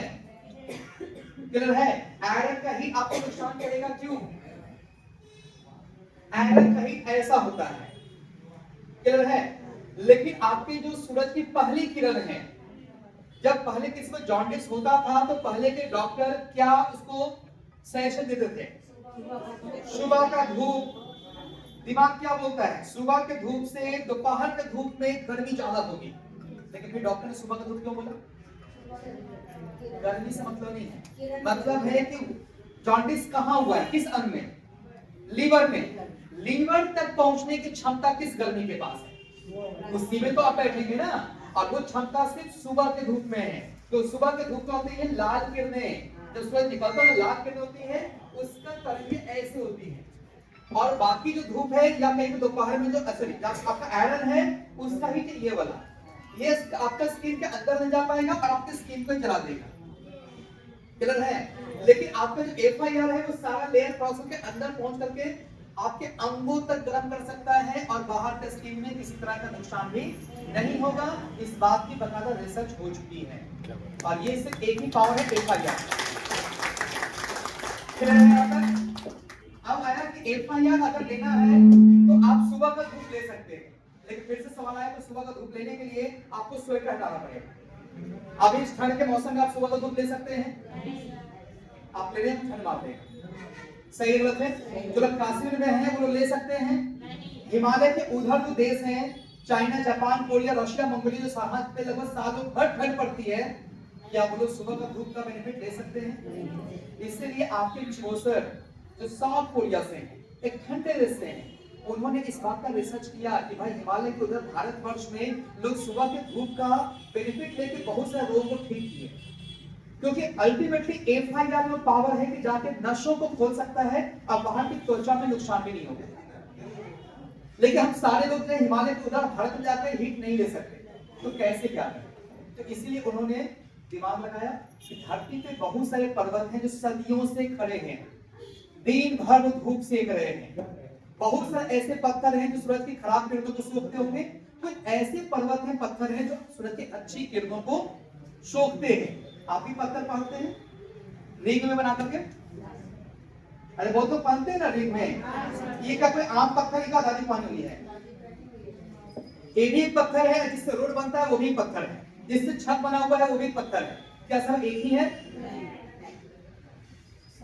पूरा ये छत जब ढला होगा ना, उतना भी एक आया नहीं का। तो अल्टीमेटली पत्थर क्या है? इसका एक खास गुण है कि सूरज की खास किरण को आपके अंदर भेजता है। उसी तरह से छोर सर ने पता लगाया और 4 पत्थर निकाले, टूरमैलाइन, जर्मेनियम, एल्बनस्टोन और वोल्केनिक ज्वालामुखी का लावा। ये 4 पत्थरों में जब उन्होंने रिसर्च किया तो पाया कि इसमें सिर्फ अच्छी किरणें निकलती हैं, किसी तरह का नुकसानदायक किरण नहीं निकलता है। और उनका के चारों पत्थरों को मिक्स करके बनाया टूरमेनियम। इस टूरमेनियम को लगाया आपके लुगाव से जितने प्रोडक्ट हैं, जो रोलर चल रहा है मशीन में, N4 N5 में, वो भी टूरमेनियम पत्थर से बना हुआ है। आपके पांव में जो हीट दे रहा है वो टूरमेनियम पत्थर है। आप जो टीन बेल्ट लगाते हैं टूरमेनियम पत्थर है। E3 बेल्ट में जो लगा हुआ स्टोन टूरमेनियम पत्थर है। आपके मैट में जो स्टोन लगा हुआ है टूरमेनियम पत्थर है। आपके E5 में साइड में जो पैड रखते हैं जहां पर गर्माहट मिलती है टूरमेनियम पत्थर है। मैंने जो पहन रखा है, यहाँ भी पहने हुए हैं, आप भी पहने हुए, क्या है? ये सब टूरमेनियम पत्थर है। ये सारे रिसर्च किए हुए हैं कि इससे किसी तरह का नुकसानदायक किरण नहीं निकलता है। इससे कौन सा हीट निकलेगा? FIR। FIR क्यों चाहिए? क्योंकि आपके बॉडी का सिस्टम ऐसा है, आपके बॉडी में यहां तक हीट पहुंचानी है।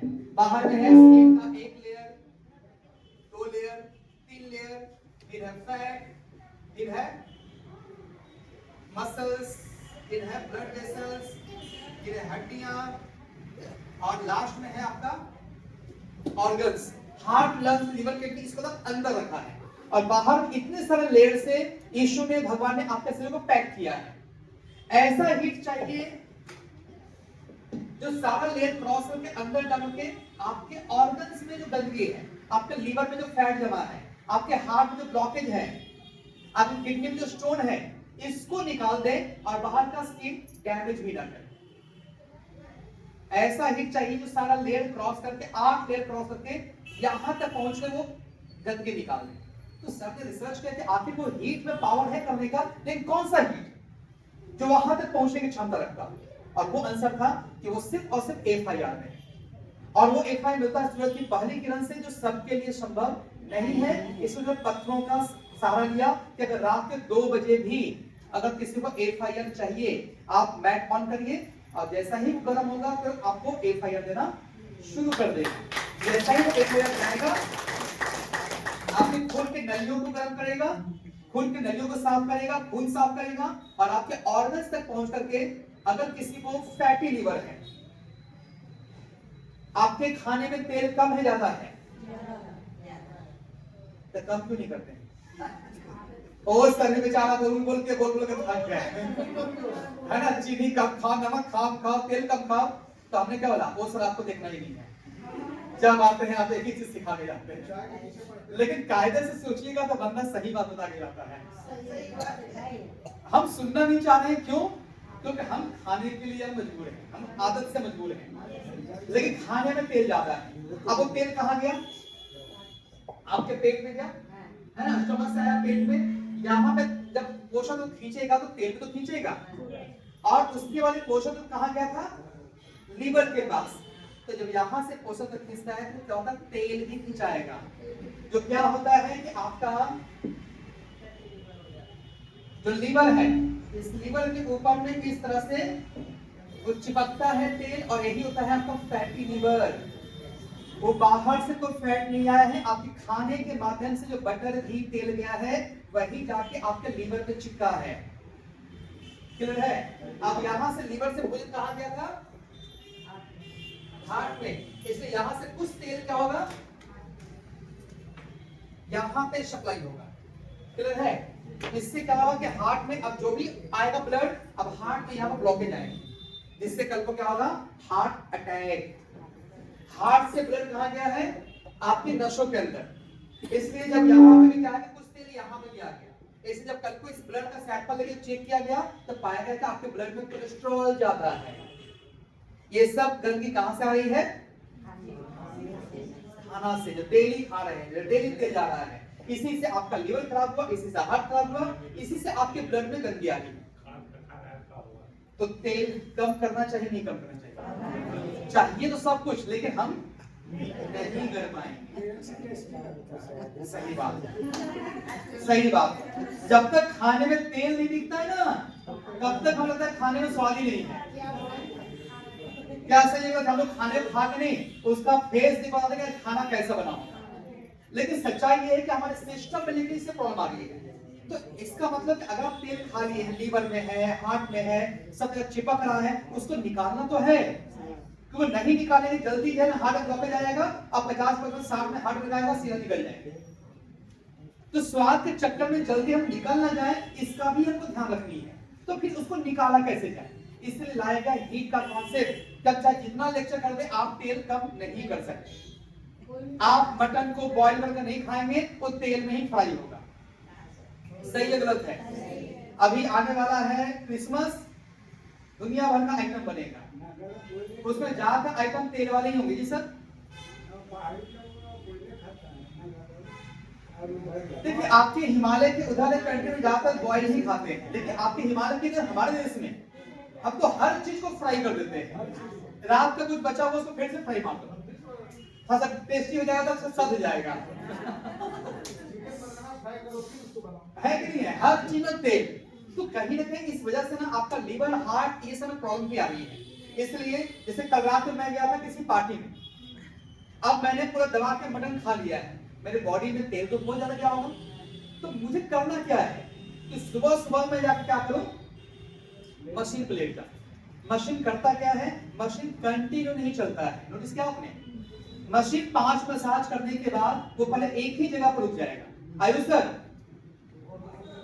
आइए जल्दी सर, मॉडल चाहिए मुझको।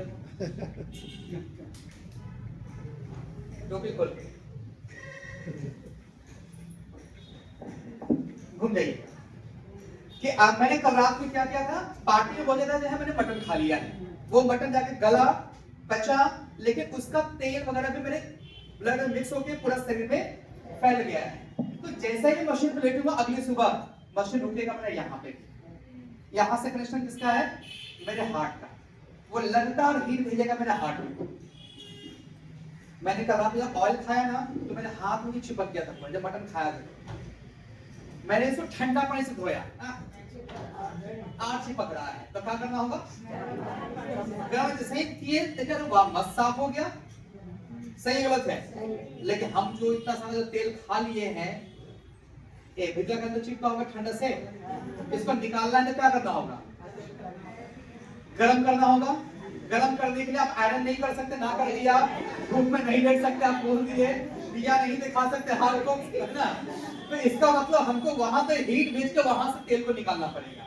तो मशीन जब यहाँ पर रुकती है तो क्या करेगा, सारा वो लेयर क्रॉस करते करते, क्योंकि इसमें से हीट निकल रहा है, वो FIR है, वो लेयर क्रॉस करते करते करते करते पहुंचेगा मेरे हार्ट के पास, क्लियर है, और हार्ट में पूरा गर्म करेगा तो वहां से गंदगी जो है मेरा तेल निकल जाएगा। मशीन फिर रुकेगा यहाँ पे, यहाँ से कनेक्शन मेरे लीवर का, जब मैंने मटन खाया होगा तो आज कल रात में लीवर पे बहुत सारा प्रेशर बढ़ा है, मेरे लीवर में बहुत सारे जो है तेल चिपके होंगे, जब मशीन यहाँ रुकेगा तो मेरे लीवर को भी गर्म करेगा। लीवर पे अगर जहाँ तेल चिपका हुआ है तो उसको भी गर्म करके मसाज करके वहां से भी तेल को बाहर निकाल, ऐसे करते करते आएगा मेरी कमर पे, कमर से कनेक्शन है मेरे आंतों का, क्लियर है, यहाँ पे हीट देगा मसाज करेगा तो मेरे आंतों में जो गंदगी चिपकी हुई है, तेल चिपका हुआ है, उसको निकालेगा और आंतों की मसल्स को मजबूत करेगा। अगर आंतों की मसल मजबूत हो गई तो वापस से वो कचरा को समय से उसको बाहर निकालना शुरू कर देगा। तो इस तरह से ना मशीन क्या करता है, रुक रुक के कि कहां तेल चिपका है, किस किस ब्लड लाइन में तेल चिपका है आपको नहीं दिख रहा है। तो सर ने क्या किया, मशीन का ऐसा सिस्टम कर दिया कि सब जगह रुको, सब जगह रुकेगा, सब जगह रुक के सब स्टेशन रुकेगी। ये है ना, ये मेमू ट्रेन है, ये एक्सप्रेस नहीं है, इस सब स्टेशन पर रुकता है। थैंक यू, सारा स्टेशन रुकेगा, सब जगह से पैसेंजर को उतारेगा, समझे, जहां जहां गंदगी है सबका ब्लॉकेज खुलेगा। और इस तरह से होता क्या है कि अगर आपने कोई बीमारी छुपा रखा है, मस्जिद रुकेगा तो वहां भी तो रुकेगा, सही गलत है, या अगर किसी जगह पे कोई बीमारी पनप रही है जो अभी आप खुद भी नहीं जान रहे हैं, लेकिन मशीन जब रुकेगा तो उस जगह पे रुकेगा जहां पे अभी नई बीमारी भी पनप रही होगी, जो कुछ महीनों के बाद एक नया बीमारी बनने वाला है, ये मशीन क्या करेगा, उसको भी निकाल देगा। और यही वजह है कि सर ने जो मशीन बनाया, इतना नया जो कॉन्सेप्ट लाए कि अगर इंसान रोग छुपा ले उसको भी पकड़ के आप सही करते हो, अगर कोई बीमारी अंदर में पनप रही हो उसको भी आप ठीक कर सकते हो। इसलिए भी आपके छोसर को वापस फिर से साउथ कोरिया में राष्ट्रपति पुरस्कार से सम्मानित किया। सही जरूरत है। तो एक तो होता बीमारी का पता चला, जान तो गए, लेकिन इतना देरी से पता चला है कि अब शायद डॉक्टर का ट्रीटमेंट भी काम नहीं करेगा। ये डॉक्टर बोलते हैं काश पहले पकड़ लेते हैं, पहले आगे होते। ये सुनकर तो उसमें अफसोस तो होता होगा। तो इस मशीन में ना वो खूबी है, तो हम लोग पहले क्यों नहीं जाते हैं, जाएंगे तो फिर 10 को रिपोर्ट लिख देगा, पैसा खर्च होगा, पता नहीं बीमारी, अब बीमारी नहीं निकलता ना तो लगता है खामखा सही खाली रिपोर्ट लिख दिया, पैसा खर्चा होगा। सही गलत है, निकाले गया तो पैसा वसूल है, नहीं निकला तो उल्टा गाली ही खाता है डॉक्टर कि बिना मतलब के 5 को रिपोर्ट लिख दिया, निकला कुछ नहीं, 10 रुपए खर्चा करा दिया। ये नहीं सोचते करे यही बहाने मेरा सब कुछ ठीक हो गया और सब चीज में मेरा बीमारी नहीं निकला है। सही है गलत है, लेकिन जो भी हो इस थेरेपी को ऐसा बनाया गया कि यहां से लेके यहां तक आप करें और आपके अंदर सारी नसों को खोल दें। अब आया वही लास्ट पॉइंट कि अगर नसों से गंदगी को निकालनी है तो कहां पे हीट देंगे जहां से आप गंदगी को निकाल सकते हैं। तो नसें तो बहुत सारी फैली हुई है, आपको नसों का शुरुआत कहां से हुआ है, जन्म कहां से हुआ है, कहां से हुआ है, इसीलिए सर ने उसको बनाया कि सारे के सारे अंगों कनेक्शन यही से निकला है और नर्वस सिस्टम भी यही सिग्नल ब्रेन को जा रहा है। तो आपको जिंदा स्वस्थ रहने के लिए जो आपको दो चीज चाहिए थी, ब्लड सर्कुलेशन और नर्वस सिस्टम, पाया गया कि दोनों का दोनों लाइन रीढ़ की हड्डी से ही क्रॉस कर रहा है। इसलिए स्कूल में पढ़ाया गया था रीढ़ की हड्डी मानव शरीर की जड़ होती है। Spine is the root of human body. इसलिए नुगा वेस्ट का जो मेन थेरेपी है वो कहां दिया गया? स्पाइन के ऊपर। कि रीढ़ की हड्डी पे अगर मशीन चला दे तो यहां से क्या होगा कि सारा का सारा नस में हीट डाल के सारे अंगों तक का कनेक्शन जो गंदगी है उसको भी निकाल देंगे, ब्लड का सर्कुलेशन चालू हो जाएगा और ब्रेन का सिग्नल भी जाना शुरू हो जाएगा। जैसा ही दोनों चीज चालू हो गया, जैसे ही ब्लड सर्कुलेशन चालू होगा तो वहां पे ऑक्सीजन, भोजन और दवाइयों का सप्लाई चालू, जिससे कुछ ही दिनों के अंदर आपका वो रोग में इंप्रूवमेंट आ जाएगी और रोग आपका ठीक हो जाएगा। दूसरा, जैसा ही ब्रेन का ऑर्गन के पास सिग्नल पहुंचना चालू कर दिया तो आपका ऑर्गन जैसे ऑर्डर मिलेगा ब्रेन से, अगर वो हेल्दी हो चुका है वो फटाफट काम करना शुरू कर देगा। और जैसे ही आपके अंगों ने काम शुरू कर दिया, कुछ ही दिनों के बाद आपकी बीमारियां ठीक होने लग जाएंगी। और अगर बीमारी ठीक हो गया तो दवा भी आपका बंद हो जाएगा, और अगर दवा बंद हो गई, बीमारी ठीक हो गई, तो उस बीमारी में जो परहेज आप कर रहे थे वो परहेज आपका बंद हो चुका है। इस मशीन ने आपको खुलकर पीने का लाइसेंस दे दिया है। शुगर खत्म, खाइए भात आलू को खाएं बिना दवाई के। सही है गलत है? आज तक यहाँ पे जो भी टेस्ट नहीं हुआ है ना, सैकड़ों टेस्ट नहीं हुआ हमें यहाँ पे, कौन सी दवा दिया हमने? बस हमने बस यही हीट दे करके हमने ब्लॉकेज खुलवाया। इसे बाबा सिखा रहे हैं ये इलाज नहीं है, ये ट्रीटमेंट नहीं है। ट्रीटमेंट है दवाइयां, ट्रीटमेंट है इंजेक्शन, लेकिन दवाइयां पहुंच नहीं रही हैं आपके शरीर में। तो दुनिया भर का केमिकल गंदगी अंदर ले ही जा रहा है, जा जाके नसों में जाम कर दे रहा है। सही है गलत है? आप इसीलिए सामने बताया कि अगर इसको अगर ठीक करना हो तो फिर इस मसाज को दिन में कितनी बार, इस मसाज को फिर दिन में कितनी बार लेनी चाहिए? 3 बार। एक बार में अगर आपने इसका हीट ले भी लिया तो इतना गंदगी नहीं निकालेगा, तो 24 घंटे में आप फिर से जो गंदगी डालेंगे वो पूरा का पूरा निकालेंगे। इसलिए सर ने बनाया कि इसका कॉन्सेप्ट है कि दिन में 3 बार, है ना, मॉर्निंग, आफ्टरनून, इवनिंग। लेकिन वास्तव में टाइमिंग कब कब है? दिन में 3 बार लेनी चाहिए। कब कब? सुबह कब? सुबह कब? सुबह कब?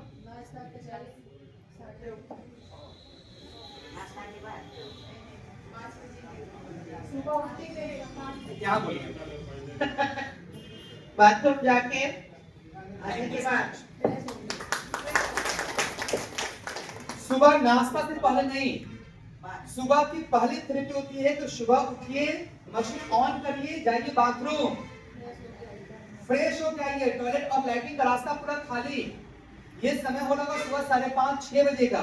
नाश्ता होगा आपका 9 बजे के आसपास। अभी 3 घंटा पेट खाली रहेगा। उस 3 घंटा में जो मशीन जो हीट भेजेगा अंदर, इस हीट को पूरा मौका मिल जाएगा आपके हार्ट से, फेफड़ा से, लीवर से, आपके बच्चेदानी से, आपके प्रोस्टेट से उस गंदगी को बाहर निकालने का।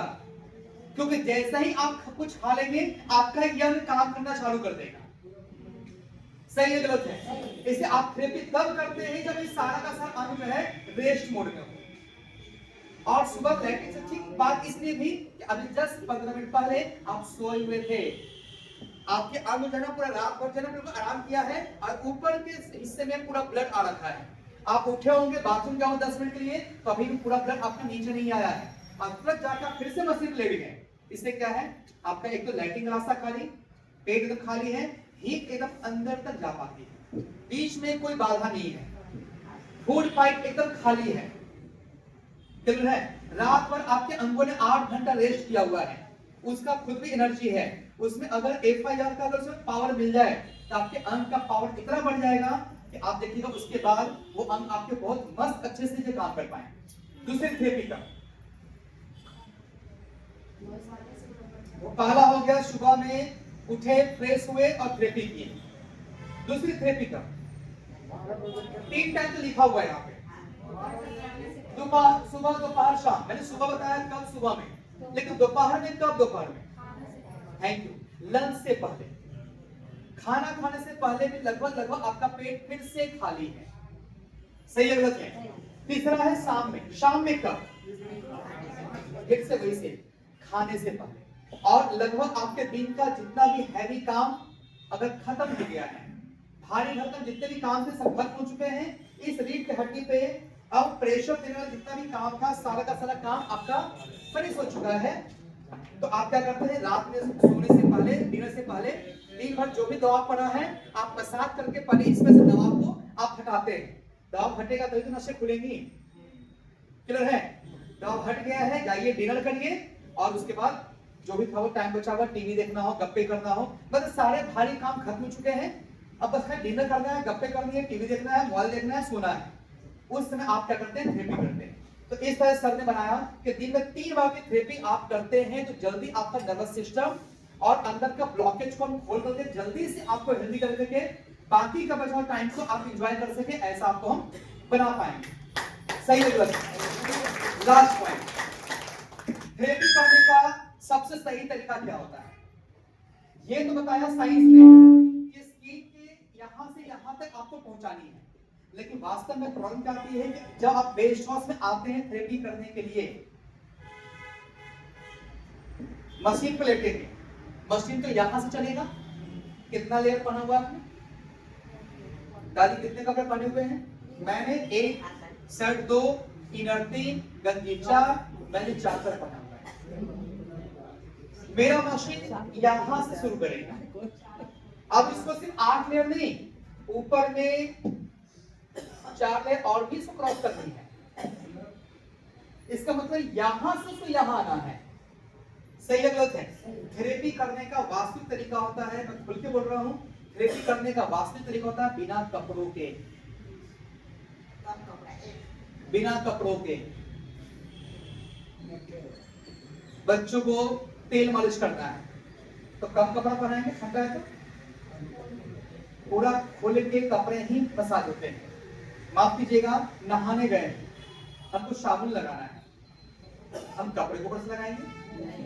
जिसका जो तरीका है वो आपको करना पड़ेगा। सही या गलत है? लेकिन ये चूंकि पब्लिक प्लेस है, यहाँ पे आपको हम परमिशन नहीं दे सकते और आप खुद भी नहीं कर पाएंगे। सही या गलत है? ये पब्लिक प्लेस है। जो लोग नदी में नहाते हैं, तालाब में नहाते हैं, कपड़े एकदम खोल के नहीं नहा पाते हैं। बाथरूम में आप लॉक कर देते हैं, आप वहां पे कपड़े हटाते हैं, साबुन लगाते हैं। आप घर में होते हैं, आप पूरा बदन खोल के आप तेल लगाते हैं। जिसका लेकिन जो तरीका है आप वैसा ही करते हैं, क्योंकि जितना ज्यादा यहाँ पे कपड़ा आएगा उतना ही ज्यादा है ना ये अंदर में कम से कम पहुंचेगा। जितना कम पहुंचेगा इसको उतना ही ज्यादा टाइम लगेगा। लेकिन फिक्र ये डेमो सेंटर है, यहाँ पे आप आए हैं देखने के लिए, इसलिए आप पूरा ड्रेसअप होकर के आते हैं। आप खुद नोटिस करिए ना, गर्मी में जो कपड़े पहन जा रहे थे एकदम पतला सा, अभी जाड़े में पहन जा रहे हैं, सेम काम करेगा? कहीं तो गर्मी के मुकाबले जाड़े में एक तो आपका बदन भी ठंडा है, दूसरा उसको ज्यादा लेयर हीट को क्रॉस भी करना है, इसलिए जाड़े में थेरेपी का फायदा थोड़ा सा कम हो जाता है। सही या गलत है? थेरेपी का रियल तरीका है, आप अगर हो सके तो सारे कपड़े हटाइए, रूम लॉक करिए, और नहीं एकदम जो दादी ने कहा एकदम पतला सा कोई कपड़ा पहने। अगर महिलाएं हो तो सिर्फ नाइटी पहन कर थेरेपी करिए। जेंट्स अगर खोल सकते हैं तो पूरा खोलिए, सिर्फ बनियान या अंडरवियर पहनकर थेरेपी करिए। जितना कम कपड़ा होगा उतना ही जल्दी वहां पे हीट पहुंचेगा और आपको जल्दी आराम दे पाएगा। क्यों बता रहे हैं? उसमें एक दूसरी वजह है। मैं मुझे फाइबोलो बेल्ट चाहिए, क्योंकि आज एक थोड़ा सा इंपॉर्टेंट बस एक चीज शेयर करने आया हूं आपसे। मुझे आपसे 5 मिनट और चाहिए। हमारे देश में जैसे आपने सुना होगा एक बीमारी है कैंसर, जो बहुत तेजी से फैला है। तो कैंसर बहुत सारे अंगों में हो सकता है, लीवर में हो सकता है, थायराइड में हो सकता है, स्टमक में हो सकता है, पैनक्रियाज में हो सकता है, गले में हो सकता है। लेकिन अभी आपके WHO का एक रिपोर्ट आया है कि हमारे इंडिया में प्रत्येक वर्ष जिस कैंसर से सबसे ज्यादा महिलाओं की मौत हो रही है, हमारे देश इंडिया में बात कर रहा हूं, भारत में जिस कैंसर से सबसे ज्यादा मौत हो रही है उसमें पहला नंबर पे है, अभी जवाब आया, ब्रेस्ट कैंसर, और दूसरा नंबर पे है बच्चेदानी का कैंसर। सोचिए, कैंसर बाकी अंगों में हो रहा है, लेकिन फिर भी नंबर 1 पे ब्रेस्ट कैंसर, नंबर 2 पे बच्चेदानी का कैंसर। क्यों? क्योंकि हमारे देश में हम थोड़ा सा संकोच करते हैं, छुपाते हैं, लेकिन छुपाने के चक्कर में बीमारियों को हम छुपाते हैं, बीमारी बढ़ जाती है, इतनी ज्यादा बढ़ रही है कि लास्ट में डॉक्टर ऑपरेशन काट भी रहे हैं तो भी बचा नहीं पा रहे हैं। इंडिया का ये न्यूज आया है कि लगभग हर वर्ष 1 लाख महिलाओं की मृत्यु हो रही है ब्रेस्ट कैंसर से, और 70,000 महिलाओं की मौत हो रही है बच्चेदानी के कैंसर से। अगर पूरी दुनिया में 5 महिलाओं की मौत अगर हुई है ब्रेस्ट कैंसर से, तो उसमें से 1 महिला इंडिया की है। इतनी ज्यादा संख्या पाई जा रही है हमारे इंडिया में। इसका मतलब हो रहा है, तभी तो डाटा आया है। तो फिर क्या इसका भी कुछ है, इसमें कोई ट्रीटमेंट, कोई थेरेपी? सर ने इसलिए बनाया था हाईकोर्ट का बहुत सा लेक्चर हो चुका है, इसलिए मैं बाकी चीज नहीं बताऊंगा आपको, मैं सिर्फ मेन पॉइंट को हाईलाइट करता हूं। मैं खुल के बोल रहा हूं, माफ कीजिएगा, क्योंकि मैं थोड़ा सा सिखाने आया हूं, ठीक है ना। अगर आप में से कभी किसी भी लेडीज को अगर लगता हो ब्रेस्ट में कहीं पे गांठ या ट्यूमर जैसा अगर महसूस हो, इसमें से एफआईआर निकलता है। अभी मैंने बताया एफआईआर ये पूरा करने का क्षमता रखता है। वो ट्यूमर हुआ है या तो मसल्स में या ब्लड लाइन में। आप क्या करते हैं, फाइबॉल को जहां पे भी गांठ जैसा महसूस हो पकड़ कर रखें।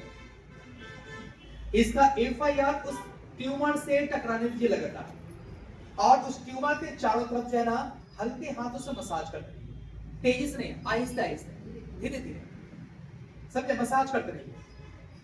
क्लियर है? अब यहाँ पे फिर से मैं बोलूं तो एक क्वेश्चन फिर से आता है कि अगर ब्रांच में करेंगे तो यहाँ पे कपड़ा फिर से आए, और पॉसिबल भी नहीं है कि बिना कपड़ों कर सके, तो यहाँ पे करते हैं वैसे कपड़ों के ऊपर, लेकिन घर पे कर रहे हैं। रूम लॉक करिए, हो सके तो कपड़े वहां पे खोल करके डायरेक्टली अगर ले सकते हो डायरेक्टली मसाज करें। जितना यहाँ पे लेयर कम होगा उतना ही जल्दी एफआईआर पहुंचेगा, जल्दी वहां के ब्लॉकेज को खोल पाएगा। क्लियर है?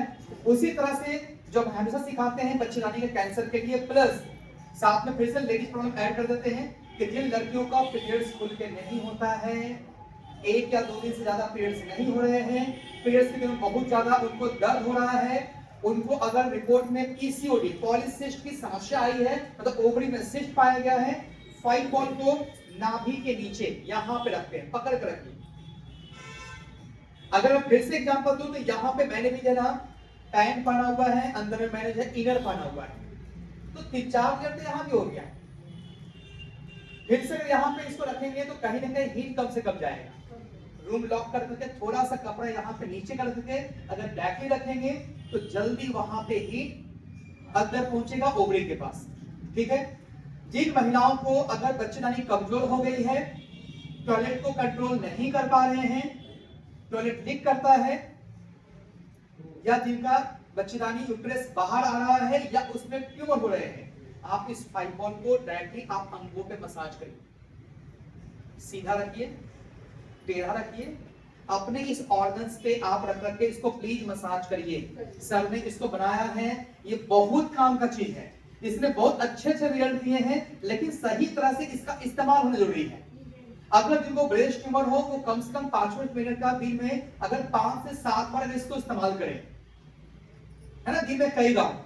उसी तरह से अगर फाइबॉल को, है ना, यहाँ पे अगर कई बार अगर इस्तेमाल करते हैं दिन में, तो जल्दी यहाँ के ओवरी का जो ब्लॉकेज है, जो इन्फेक्शन है, उसको जल्दी निकाल पाएंगे, बच्चेदानी के मसल्स को जल्दी मजबूत कर पाएंगे। उसके साथ साथ में जिस जेंट्स को प्रोस्टेट की समस्या है, ये भी एक न्यूज आया है कि इंडिया में 50 साल से उम्र पार करते ही 90% पुरुषों को प्रोस्टेट की समस्या हो रही है। वो भी फाइबॉल कहां पर रखेंगे? नाभि के नीचे। क्लियर है? जिनका हाइड्रोसील छोटा और बड़ा हो गया हो, वो भी डायरेक्टली जो है यहाँ पे इस्तेमाल करेंगे। प्लस साथ में जिन लड़कियों को बच्चा नहीं हो रहा है, या फिर अगर लड़के की वजह से बच्चा नहीं हो रहा है, वो भी क्या करेंगे? इस फाइबॉल पे, आज मैं थोड़ा सा अलग सिखा रहा हूं, ध्यान दीजिएगा। इस फाइबॉल पे बैठते हैं, लेकिन बैठने के बाद बैठना नहीं है, थोड़ा सा जो है ना हिलते रहना, ताकि वहां के मांसपेशियों पे, नसों पे थोड़ा सा दबाव पड़े। क्लियर है? इससे क्या होता है कि जैसा ही बैठते हैं तो आगे से जो हीट जा रहा है वो जा रहा है बच्चेदानी के अंदर, जिससे अंदर का इंफेक्शन दूर करेगा, ट्यूमर निकालेगा और बच्चेदानी के मसल्स को स्ट्रॉन्ग कर देगा। पहले आप लोग आग के सामने बैठते थे, आपके बच्चेदानी मजबूत थी, आपको बच्चा होने में कोई दिक्कत नहीं हुआ, और आपने पहले कभी नहीं सुना कि किसी दादी नानी का बच्चेदानी का ऑपरेशन हुआ है। सही है गलत है? क्यों? उस समय बच्चेदानी गर्म होती थी, लेकिन आज आप सुन रहे हैं बच्चेदानी का ऑपरेशन बहुत ज्यादा हो रहा है, और शादी कई साल हो गए, उनको लगा कि पहले से लोग 10-12 बच्चे होते थे, आपको एक तो हो जाए, माफ कीजिएगा, अगर बच्चेदानी ठंडी है एक बच्चा भी नहीं, और अगर बच्चा नहीं हो रहा है इसका मतलब ये ठंडा है। क्यों? आग के साथ उनकी दूरी हो गई है। सही या गलत है? वो आग के सामने बैठते थे, ये पूरा बदन आगे से गर्म होता था, यहाँ पे खून दौड़ता था, इसलिए पहले ब्रेस्ट ट्यूमर भी आपको सुनने को लगभग ना के बराबर सुनने को मिला। आज जैसा ही क्या हो रहा है कि बदन ठंडा हो रहा है, जहां तक गंदगी चिपक रही है, ब्लॉकेज हो रहे हैं, उसी से बाद में वो कैंसर जैसी गंभीर बीमारियों को पैदा कर रहा है। इसलिए सर ने वापस से चलाया कि चूल्हे का इस्तेमाल आपकी बच्चियां फिर से नहीं कर पाएंगी, लेकिन वो चूल्हे का FIR कैसे दिया जाए, इसलिए दिया गया हाइपोल, यहाँ और यहाँ पे इस्तेमाल करें। जब बैठेंगे यहाँ से हीट जाएगा बच्चेदानी के अंदर, जो इन्फेक्शन को दूर करके बच्चेदानी के मसल को स्ट्रॉन्ग करेगा, जिससे बच्चे को पकड़ने की क्षमता में बढ़ोतरी होती है। उसी तरह से अगर पुरुष बैठेंगे तो उनका हाइड्रोसिल यहाँ पे टच करता है, जिससे जो साइड बड़ा छोटा हो गया है उसमें उनको आराम मिलती है। और साथ में अगर कोई लड़के का सेक्सुअल पावर, खुल के बोल रहा हूं सॉरी, अगर किसी लड़के का सेक्सुअल पावर कमजोर हो गया है, उसकी वजह से वो बाप नहीं बन पा रहे हैं, जब बैठते हैं तो उनके दोनों अंगों में ब्लड का सर्कुलेशन बढ़ता है। इससे क्या होगा? उनके अंगों फिर से वो मेडिसिन, वो स्पर्म बनना शुरू होता है, जिससे उनके बाप बनने की क्षमता में बढ़ोतरी होती है। इस तरह से पति पत्नी के रिश्तों को मजबूत करता है। ये टच करेगा लैट्रिन के रास्ते को, जिनको बवासीर है, जिनका लैट्रिन रोकने की क्षमता कमजोर हो गई है, उनका क्या होगा? मल द्वार मजबूत करेगा और बवासीर में आराम देगा। ये टच करेगा पीछे की जो हड्डी है, टेलबोन, कि कई बार कुछ लोगों को लगातार बाइक चलाने से या लगातार दिन में बैठ के काम करते रहने से उनके टेलबोन में एक्सेस दर्द होता है, यहाँ तक कि केवल चलने तक में तकलीफ होती है। जब बैठते हैं तो ये आपके टेलबोन पर टच करेगा और वहां के दर्द में भी आराम देगा। इस तरह से आपके इंटरनल प्रॉब्लम्स के लिए इसको बनाया गया। इसको भी अगर कम से कम कपड़ों में बैठे, और इसमें बैठने का सबसे पहला टाइमिंग है सुबह जब बाथरूम से फ्रेश होकर आए थे, मशीन का थेरेपी किए, उसके बाद हाइड्रोल बैठना, क्योंकि लैट्रिन और बाथरूम का रास्ता एकदम खाली है, वो हीट एकदम अंदर तक एकदम चला जाएगा। क्लियर हो रहा है? तो अगर इसको समझदारी से इस्तेमाल करें ना, तो आप खुद से ही अपने शरीर का सिस्टम ठीक करके बहुत सारे रोग को आप खुद ही ठीक कर सकते हैं। लूका ने वही तो आपको डेमो करके बताया आज तक। सही है? साथ में सर ने जो है मशीन के साथ दिया है इस बेल्ट को। इस बेल्ट का काम क्या है जी मैम? काम काम काम इसका काम क्या है? हाँ सॉरी, लो फ्रीक्वेंसी बेल्ट नाम है, इसका काम क्या है? काम किस लिए इस्तेमाल करते हैं इसको? कम करता है पेट का चर्बी और कमर दर्द में आराम देता है, और कॉन्स्टिपेशन और गैस में आपको आराम देता है। आप पेट पे लगाते हैं क्योंकि आप ब्रांच में इस्तेमाल कर रहे हैं। इसको भी इस्तेमाल करने का तरीका क्या है? बिना कपड़ों के। तो बिना कपड़ों के आपका पेट खुला हुआ है, साड़ी पहने हैं, तो आप यहाँ पे आप इस्तेमाल कर पाते हैं। तो क्या चर्बी सिर्फ यहीं पे है? जिसका चर्बी सीने पे है, हिप में है, थाई में है, वो क्या करेंगे? सही है गलत है? ब्रांच में आप डेमो करते हैं, आपका पेट तक आप ले सकते हैं, इसलिए आपको पेट में दिया गया, लेकिन सिर्फ पेट में इस्तेमाल करने के लिए नहीं है।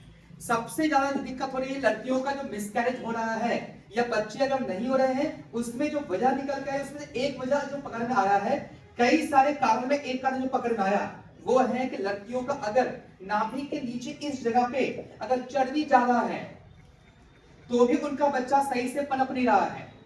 पहले आप देखते थे कि लड़कियां होती थी तो बिल्कुल पतली दुबली, लेकिन बच्चा उनका फिर भी क्या रहा 4-4 किलो का पैदा हो जाता था। क्यों? उनका ब्लड लाइन एकदम साफ था, जो कुछ खाते थे बच्चे के पास पूरा पहुंच रहा था। लेकिन यहाँ पे जो मैंने बनाया, चर्बी का लेयर कहाँ पे है? यहाँ पे। चर्बी के नीचे है ब्लड लाइन और उसके नीचे है बच्चेदानी। अगर यहाँ पे चर्बी बहुत ज्यादा है, इससे क्या होगा? ब्लड लाइन दबा हुआ है। अब ब्लड लाइन दबा हुआ है तो बच्चेदानी तक उस बच्चे के पास ऑक्सीजन और भोजन किससे पहुंचेगा? ब्लड लाइन से। अब ब्लड लाइन चर्बी से दबा हुआ है। इससे क्या है, माँ जब खाती है तो माँ का सेहत तो दिख रहा है प्रेगनेंसी में, लग रहा है कि बच्चे का भी अच्छे सेहत बन रहा होगा, लेकिन बाद में बच्चा जब पैदा हुआ तो क्या हुआ? 2 किलो, 2.25 किलो, 2.5 किलो, अभी ज्यादातर बच्चे 3 किलो के नीचे आ रहे हैं। सही या गलत है? आप लोग के टाइम पे फिर से वही चीज, या तो चूल्हे पे खाना बना रहे थे या फिर आप मसाला किस पे पीसते थे? सिलौटी पे। ये सिलौटी मसाला पीसते थे, कुएं से पानी पीसते थे, घर में पोछा लगाते थे, पोछा लगाने में आप पीछे आते थे, पीछे करते तो आप बैठते थे और बैठकर पीछे होते थे। इससे आपके यहाँ के मसल्स जो ना स्ट्रॉन्ग था, इसलिए प्रेगनेंसी में इतना भारी भरकम काम करने के बावजूद मिसकैरेज नहीं होते थे। अभी प्रेगनेंसी आता है, डॉक्टर क्या बोलते हैं? Bed rest. उसके बाद सुनिएगा कि केस गड़बड़ा गया, क्योंकि मसल्स वहां तक कमजोर हो चुका है। क्लियर है? इसीलिए सर ने बनाया बेल्ट के अंदर किसी लड़की का ऐसा समस्या हो तो उसको करना क्या है, इस बेल्ट को पेट पे नहीं, जहां चर्बी है वहां लगाइए। यहां कभी आपने बेल्ट लगाया पेट पे? कभी सुबह बेल्ट इस्तेमाल किए? कभी पेट पे, कमर पे? कभी ये क्या करता है, कभी ऐसे से करेगा, कभी ऐसे से करेगा, कभी फैलाएगा। सही बात है। अलग अलग सिस्टम से क्या करता है, ये चर्बी को कमजोर करता है। तो यहाँ पे मेरा थपथपाता है तो यहाँ का चर्बी तो तोड़ रहा है, लेकिन साथ में यहाँ की जो ब्लड लाइन है उसपे भी तो चल रहा होगा। तो जिन लड़कियों का पीरियड्स भी अगर सही से अगर नहीं आता है ना, जब वो इसको इस्तेमाल करते हैं, ध्यान सुनिएगा, जब इसको इस्तेमाल करेंगे, जिनका पीरियड्स 1 या 2 दिन में बंद हो जा रहा है, उनको बेल्ट इस्तेमाल कराइए। 5 प्लस बेल्ट जैसा ही इस्तेमाल होगा, कुछ दिनों बाद उनका पीरियड्स आएगा, और जब आएगा उसमें बहुत सारा क्लॉटिंग्स निकलता है। वहां पे घबराएंगे नहीं, क्योंकि बाहर निकले तो चल रहा है, थेरेपी करेंगे खून जल जाएगा। जब निकलता है क्लॉटिंग, उनको लगा खून तो नहीं जल रहा है, खून नहीं जल रहा है, ये आपका पीरियड्स जो फंसा हुआ था अंदर में वो निकल रहा है। वो निकलेगा तभी तो खून प्रणाली साफ होगा, खून प्रणाली साफ होगा तभी तो कल को शादी के बाद जब मां बनेगी तो बच्चे का अच्छे से पोषण मिल पाएगा। सही है गलत है? यहाँ पे चर्बी जमा होगा। मैं एग्जांपल हमेशा दिया आपको खेत का, कि किसान भी जब नया बीज डालता है ना खेत में, तो क्या करते हैं, पहले पुराना जितना भी फालतू का जो पेड़ पौधा है उसको उठाकर पहले फेंकते हैं। क्यों फेंकते हैं? उस बीच में अगर बीज डाल देंगे ना उस पौधों के बीच में, तो ये जो फालतू के जो पौधे हैं ये उन छोटे नन्हे पौधों को हवा, धूप, पानी सही से लेने नहीं देगा, उसको पलने बढ़ने नहीं देगा। सेम यहाँ पे अगर चर्बी जमा हुआ है बच्चेदानी के ऊपर और अंदर का बच्चा ले लिए, तो 9 महीना उसको भी तो चाहिए भोजन, लेकिन ब्लड लाइन दबा हुआ अगर है तो बच्चे के पास प्रचुर मात्रा में ऑक्सीजन और भोजन नहीं पहुंचने से बच्चे का वजन नहीं आ पा रहा है। इसलिए हमेशा सिखा रहे हैं कि अगर किसी को भी प्रेगनेंसी लेनी है, मां बनना अगर है, उनको लगता है कि मेरे यहाँ चर्बी ज्यादा है, तो पहले 2-3 महीना वो होल्ड करें, वेट करें, पहले यहाँ पे थेरेपी करके पहले यहाँ का चर्बी कम करें, यहाँ का बच्चा भी मजबूत करें, उसके बाद फैमिली प्लानिंग करेंगे। देखिएगा उनको बच्चा भी हेल्दी पैदा होगा और मजबूत स्वस्थ बच्चा पैदा होगा बिना किसी। सीखिए ऐसे जो ना किया जाता है। तो इस तरह से जो ना आज आपको हमने जो चीज सिखाया कि बेल्ट का इस्तेमाल, फाइबुल का इस्तेमाल, प्लस आपको बताया कि इंसान को अगर हेल्दी रहना है तो क्या करना होगा, 2 चीज को उनको ठीक रखना पड़ेगा। पहला ब्लड सर्कुलेशन और दूसरा नर्वस सिस्टम। नर्वस सिस्टम क्यों? ब्रेन का सिग्नल जाता है बॉडी के पास। सही गलत है? अब ब्लड सर्कुलेशन क्यों? इसी से ऑक्सीजन और भोजन और मेडिसिन की सप्लाई होती है। लेकिन जिंदा रहने के लिए 2 चीज चाहिए, एक है भोजन और दूसरा है हवा। लेकिन इसी के माध्यम से क्या हो रहा है, शरीर में भी लगातार गंदगी जा रही है। जैसे आपके टंकी में गंदगी आया, आपने क्या किया, उस टंकी को साफ करवाए, पाइपलाइन साफ करवाए, नल खोला, बहुत सा कचरा निकला। सेम आपके साथ भी है। जब थेरेपी चलेगी तो कुछ दिनों के बाद आपके यूरिन में, आपके लैट्रिन में अगर गंदगी निकल रही है, घबराएंगे नहीं, इसका मतलब है मशीन ने काम शुरू कर दिया, आपके शरीर की सफाई चल रही है। सही है गलत है? अगर एक बार मैंने टंकी साफ करवा दिया, पाइप साफ करवा दिए, दोबारा फिर से टंकी में जाम, वो पाइप में जाम होगा नहीं होगा? एक बार मैंने साफ करवा दिया, फिर दोबारा होगा नहीं होगा? क्यों होगा? पानी फिर से जा रहा है। उसी तरह से अगर हमने आपके शरीर के सारे पाइप को साफ कर दिया तो उसके बाद फिर से इस पाइप में गंदगी आएगी नहीं आएगी? क्यों आएगी? तो क्या आप हवा फिर से सांस लेंगे? भोजन फिर से खाएंगे, उसके बाद में गंदगी फिर से जाएंगे। इसका मतलब थेरेपी कब तक करनी चाहिए? क्यों करते रहेंगे? क्योंकि सांस आप नहीं रोक सकते, वो प्रदूषण फिर अंदर जाएगा और खाने मिलावटें कम होंगी ज्यादा होंगी, वो फिर से अंदर जाएगा, इसका मतलब फिर से जाम हो सकता है। तो अगर इस मशीन ने कंफर्म कर दिया है कि आपके नसों को साफ करने की क्षमता है इसके पास, तो आप इसको लगातार इस्तेमाल करिए ताकि दोबारा फिर से आपके नसों में गंदगी जमा होने का उसको मौका मत दीजिए, बीमारी को फिर से चांस मत दीजिए। क्योंकि आपने एक बार बीमारी का मजा चखा हुआ है कि बीमारी जब आती है तो कैसे रातों का सुकून और आपका दिन का चैन आपका ये हर लेता है। सही है गलत है? तो थेरेपी कब तक होनी चाहिए? दूसरा सवाल, थेरेपी किसे करनी चाहिए किसे नहीं करनी चाहिए? क्यों सबको करनी चाहिए? वाह क्या बात है, क्लैपिंग तो बंदा जाने के लिए। क्यों? क्योंकि वही हवा सब लोग सांस ले रहे हैं। जिस हवा से आपके अंदर गंदगी आ रही है उसी हवा से परिवार के बाकी लोगों के शरीर के अंदर भी गंदगी जा रही है। जिस भोजन से आपके अंदर गंदगी गया है वही भोजन तो सब लोग कर रहे हैं। सही है गलत है? इसका मतलब परिवार के सबके अंदर जो है वही गंदगी जा रही है। इसका मतलब जैसे इस शरीर का सर्विसिंग करना जरूरी है वैसे उन सारे शरीर का भी सर्विसिंग करना जरूरी है। इसका मतलब थेरेपी किसे होनी चाहिए? कब तक होनी चाहिए? तो उसके लिए फिर हमें क्या करनी चाहिए? ये हमने नहीं बोला, आप ये बोल सकते थे कि पूरा परिवार को हमको नुगोस में आना चाहिए। सही है गलत है? आप पूरा परिवार को नुगोस में लेकर के आए, अगर नहीं आ पाते हैं तो फिर आप यह मशीन घर पे लेके जाएं, क्योंकि आपके पास थर्ड ऑप्शन नहीं है। तो तीसरा चौथा ऑप्शन आप ऑलरेडी इस्तेमाल करके देख चुके हैं, वो काम नहीं किया था तभी आप यहाँ आए थे। सही है गलत है? यहाँ आप जितने भी लोग आए हैं आप में से किसी को भी दवा इंजेक्शन ऑपरेशन ये ऐसा कोई भी ट्राई करना बाकी नहीं रह गया है। आप सब चीजें फेल हो गए थे तभी आप यहाँ आए थे, और यहाँ आने के बाद आपने सिर्फ मसाज लिया और आपने बोला कि जो काम दवाइयां नहीं करी वो काम इस मशीन ने कर दिया। सही है गलत है? वास्तव में थेरेपी जरूरी है, इसलिए आप लोग डॉक्टर भी होते हैं मेडिसिन प्लस थेरेपी, या हम भी बोल रहे हैं डॉक्टर बोल रहे हैं मेडिसिन प्लस थेरेपी। अभी तक आप क्या करते थे? सिर्फ मेडिसिन खा रहे थे, जैसे ही आपने थेरेपी ऐड किया आपको रिजल्ट आना शुरू हो। तो यही चीज आपको हम समझा रहे हैं कि अगर आप चाहते हैं कि ज्यादा दवाइयां ना खानी पड़े, अगर आप पहले से थेरेपी करते रहेंगे। लास्ट एक उदाहरण देकर फिनिश कर रहा हूं कि इनको सर में दर्द हो रही है, मैंने पहले उदाहरण दिया है, इनको सर में दर्द हो रहा है, मैंने इनको दवा दे दी, सर दर्द की दवा दी है, इनको सर दर्द में आराम मिलेगा नहीं मिलेगा? मिलेगा। दूसरा केस, इनको सर दर्द में मैंने गोली भी दे दिया है और मैंने क्या किया, तेल लेकर के मैंने मसाज कर दिया है। इनको अब आराम कब मिलेगा? ज्यादा मिलेगा। क्यों ज्यादा मिलेगा? मैंने मालिश करने से क्या हुआ? ब्लड का सर्कुलेशन चालू कर दिया मैंने। इससे क्या है कि पहले केस में इनका खून खुद से जैसे दौड़ रहा था उस हिसाब से दवा पहुंचा, उस हिसाब से आराम मिला। लेकिन जैसे ही मैंने मसाज किया तो मेरे हाथ को मसाज करने से इनके माथे में खून का संचलन और तेज हो गया, इस दवाइयां जल्दी पहुंची और ज्यादा आराम मिला है। सही गलत है? इसलिए मेडिसिन प्लस थेरेपी। सही गलत है? अब इसमें लास्ट सवाल यही है कि क्या आप दवाइयां डेली खा सकते हैं?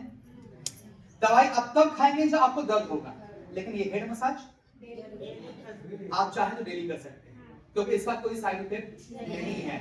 अगर आप डेली मसाज करते रहेंगे तो शायद आपको इतना माइग्रेन का दर्द भी नहीं होने वाला है। बस उसी तरह से है कि अगर आपको दवाइयों में आराम मिल जाए थेरेपी के बाद, तो धीरे करते करते क्या होगा, आपकी दवाइयां बंद हो जाएंगी और आप चाहे तो फिर लगातार से थेरेपी करते रहिए और लाइफ को आप एंजॉय, हर एक मोमेंट को, है ना, पूरा परिवार हेल्दी होकर हर एक मोमेंट को एंजॉय करिए, हर एक दिन को एंजॉय करिए। इसलिए कंपनी ने आपको दे दिया ऑफर, अगर आपको समझ में आता है तो बहुत ही गोल्डन ऑफर दिया हुआ है कंपनी ने। इस बार का शायद अब तक का सबसे बड़ा ऑफर है, ये अब तक का सबसे बड़ा ऑफर है। दादी ये ब्रांच खोले हुए कितना दिन हो गया? 3 साल। इतना बड़ा ऑफर कभी आया है? आज तक जब भी आया है मशीन प्लस मैट, पहली बार लुगा ने, क्योंकि अभी जस्ट एक नया बेल्ट लॉन्च हुआ तो हमारी कंपनी के चेयरमैन छोसर अभी 1 महीना पहले इंडिया आए हुए थे। इसके लॉन्चिंग पे उन्होंने अनाउंसमेंट कर दिया, भाई चेयरमैन है जो अनाउंसमेंट कर दे उन्हीं की कंपनी है, उन्होंने अनाउंसमेंट कर दिया था। तो उस दिन बहुत खुश हुए थे इंडिया में कॉन्फ्रेंस करके, यहाँ पे जिस तरह से थेरेपी का जो फीडबैक आ रहा है ना पूरे इंडिया से, वो इतने खुश हुए कि उन्होंने इंडिया को एक इनाम दे दिया है। कि इस बार अगर इस ऑफर में कोई अगर मशीन परचेज करते हैं तो अभी तक उनको सिर्फ मैट दिया गया था, लेकिन अब उनको उसके साथ में 5 वोल्ट बेल्ट के साथ साथ उनको एक SC20 बेल्ट भी गिफ्ट दिया जाएगा। अगर से कुछ पेमेंट नहीं करनी है ना, तो आप कह सकते हैं कि हेल्दी रहने के लिए जो कुछ भी चाहिए आपको, मशीन, 5 वोल्ट बेल्ट, मैट और प्लस एक ऐसा बेल्ट जो आप ट्रैवलिंग के टाइम में इस्तेमाल कर सकते हैं, घर में काम करते हुए इस्तेमाल कर सकते हैं। जिनको बैक पेन की समस्या है उसमें जबरदस्त ये काम करता है। ये बेल्ट भी है, ये 17,000 का बेल्ट जो इस मशीन के साथ ये मैट और बेल्ट दोनों कंप्लीटली यहाँ पे फ्री में दिया गई है। ये ऑफर ऑलरेडी शुरू हो चुका है। ईयर एंडिंग पे हमारे छो सर की तरफ से ये बहुत ही स्पेशल इस बार ऑफर दिया गया जो आज से पहले 17 साल में मैंने नहीं देखा है। इतना बड़ा ऑफर, दो गिफ्ट कभी नहीं मिले थे। यहाँ तक कि आपके N4 में जो हमेशा सिर्फ बेल्ट आता था T9, इस बार T9 के साथ टी हेरा जो मैंने पहना हुआ है ना, गले और हाथ का सेट, टी हेरा भी साथ में गिफ्ट में दिया जा रहा है। तो बहुत ही गोल्डन ऑफर है। अगर आपको लगता हो कि आपके फैमिली में इसकी जगह बनती है, परिवार यहाँ पे नहीं आ पा रहे हैं, प्लीज फैमिली से बातचीत करिए और आपको कैसे पेमेंट करना है कुछ अगर कंफ्यूजन होता हो तो अपने तक मत रखिए, आकर के हमारे आयुष सर से जरूर से बात करिए। बात करेंगे तभी कोई सॉल्यूशन निकलेगा। सही है गलत है? बस मेरा मकसद यही है कि बॉडी सिस्टम जो मैंने सिखाया यही वो सिस्टम है जिससे हम आपको ठीक कर रहे हैं। इस सिस्टम को आप लगातार इस्तेमाल करिए, स्वस्थ रहिए और हेल्दी और हैप्पी लाइफ को एंजॉय करिए। थैंक यू सो मच, धन्यवाद सर।